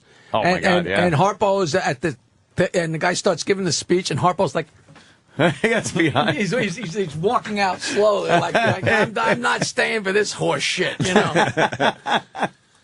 God That's damn it. fantastic, man. Yeah, Well, that's some how to people end just- the conversation with a Yeah. Marx Brothers reference. Hey, sure, why not? That's genius stuff. Genius stuff. I love watching Day of the Races. I don't. There's a weird question coming in. That's fantastic. Mike in Chicago. Mikey. Good evening. Well, Mike. I want to ask Jackie, you know, what would him, Howard, and everybody else associated with that show thought about when O&A got, you know, that whole church scandal thing going on? When the Sex for Sam thing took us out, Howard was extremely happy. We were out of his hair finally. I remember that. I remember weren't on the show by then, right? Yeah. Jackie wasn't on the show at that point. 2002. We Yeah, no, I was so gone. he wasn't even there. But Yeah, I had a whole definite. I mean, I hate the power of the Catholic Church, and to me, you know, and you know what's so funny on stage? You can talk about anything you want. You mentioned Jesus Christ, they're gone for 2 minutes, so I don't fuck around with Jesus on stage. But you know, if you're not a Catholic, that's a building. Yeah, it's just a building, and the guy wasn't beating her up, and he wasn't hitting her with a club. Whether it happened or didn't happen, exactly. If a guy had sex with a girl in a building, who you know, there was no foul. Maybe, hey guys, use your head. Don't do that again. But the heinous it got so blown out of proportion too. To me, it was such bullshit. And I don't care whether it was you guys or Billy Bob or Howard or who it was. It's like.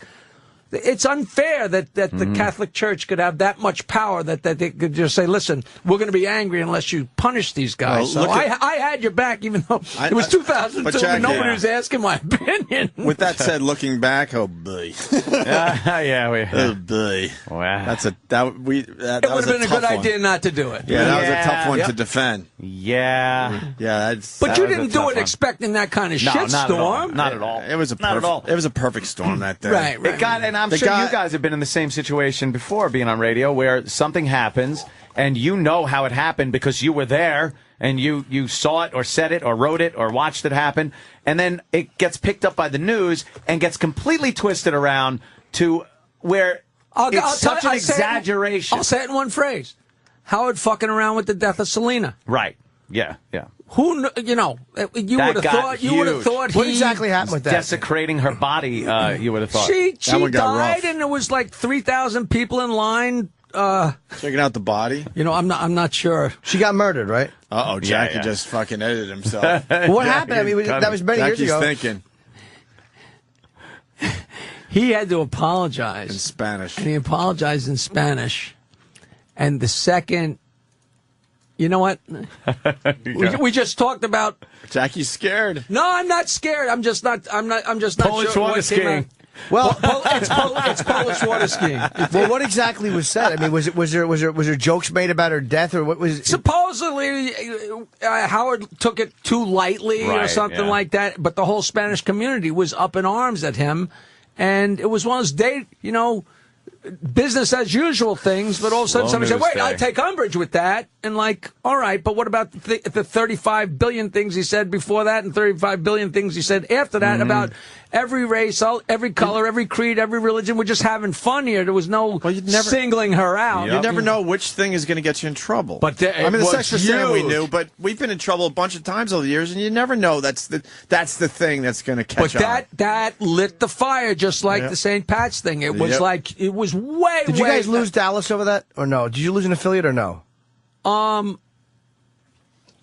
Was that the thing when we weren't allowed in Houston?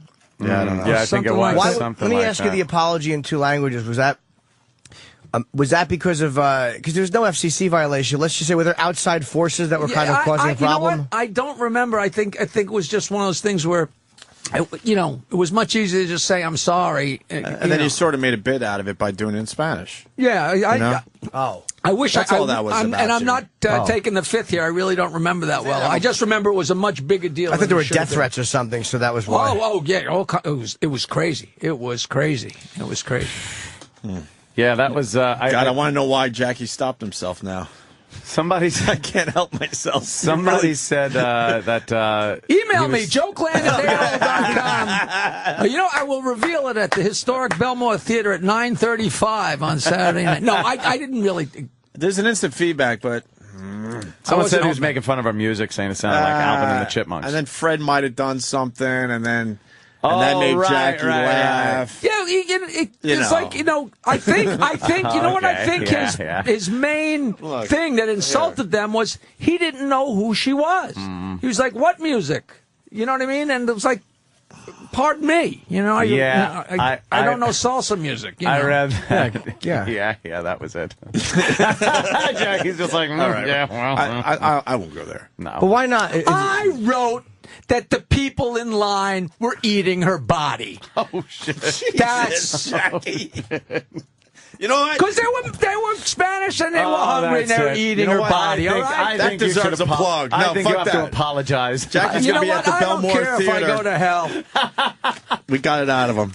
Jackie's going to be at the Belmore Theater this Listen, I love you Saturday guys. night. What am I doing? Holding back? It was 25 years ago. Yeah, come on. And you wrote it in fun, like you make fun of anything You know how else. you eat a dead body. Of course. Saturday, been there. Belmore Theater. Hungry. One show at 9:30, right? Yep, one show, 9:30. It's right next to the Belmore train station. Come from New York City. This is a good night of entertainment, and then Jackie brings everyone to my brother's restaurant, F.H. Riley's. Come on now. In Huntington. Come on. Go to bcnlboxes.com and you can grow your own tomatoes or watermelons or squash, cucumbers, whatever you want to grow, Norton. You can grow it in this world's greatest grow it boxes. Everything but pot. Keep it legal. No, not. Keep it legal. Why would anybody grow pot? Of course. Eddie Bernard, I love you.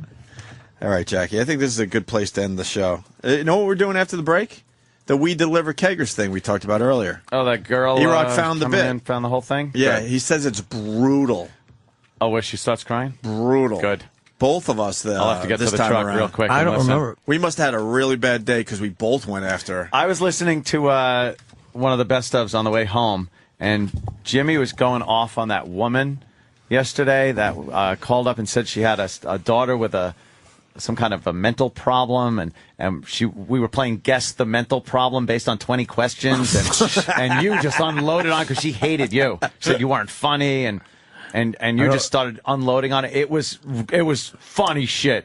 I don't remember that one. And then we played 20 questions. It's like, all right, does she have a Mo from Three Stooges haircut? And I don't just remember all the that. To basic determine things. whether or not somebody was challenged? Yeah, what See, I type didn't of... say retard, Danny. She said her daughter was handicapped in some way, shape, or form. Oh, right. And we were like, all right, don't tell us how. We want to guess. Oh, you're going to get there. So we started saying, what's higher, her height or her IQ? And it was vaguely so remember that. bad. I don't remember this one. Does she walk around or does she roll around? Yeah, shit like that.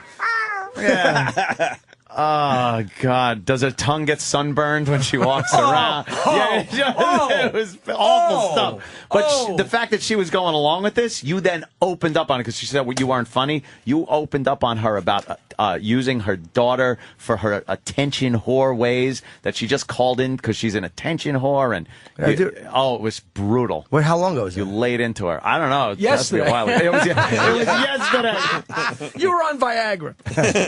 2008? Yeah, wow, that wasn't that long ago. All right, listen, Ron and Fez are live today. Yes. So that's going to be a big show. Ronnie's back.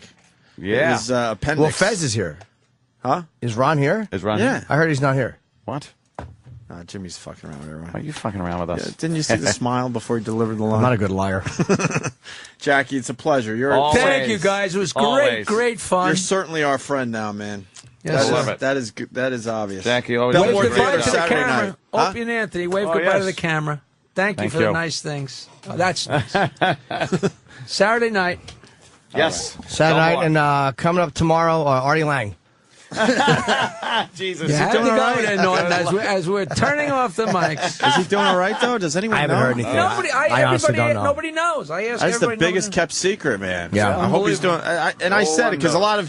lot of people were hoping that we were going to like poke at Artie and stuff. I'm like, no, man. He Did that himself. Why would he? Oh Jesus! Come on. See? It's a joke. Did you say that? That was good. See? But no, man. I mean, he's in a bad place. We And weren't I going to don't go know after anything. that shit. Nobody knows nothing. I just hope he's doing well. Cone Simple of as silence. that. Me too. All right, man. Ron and Fez next.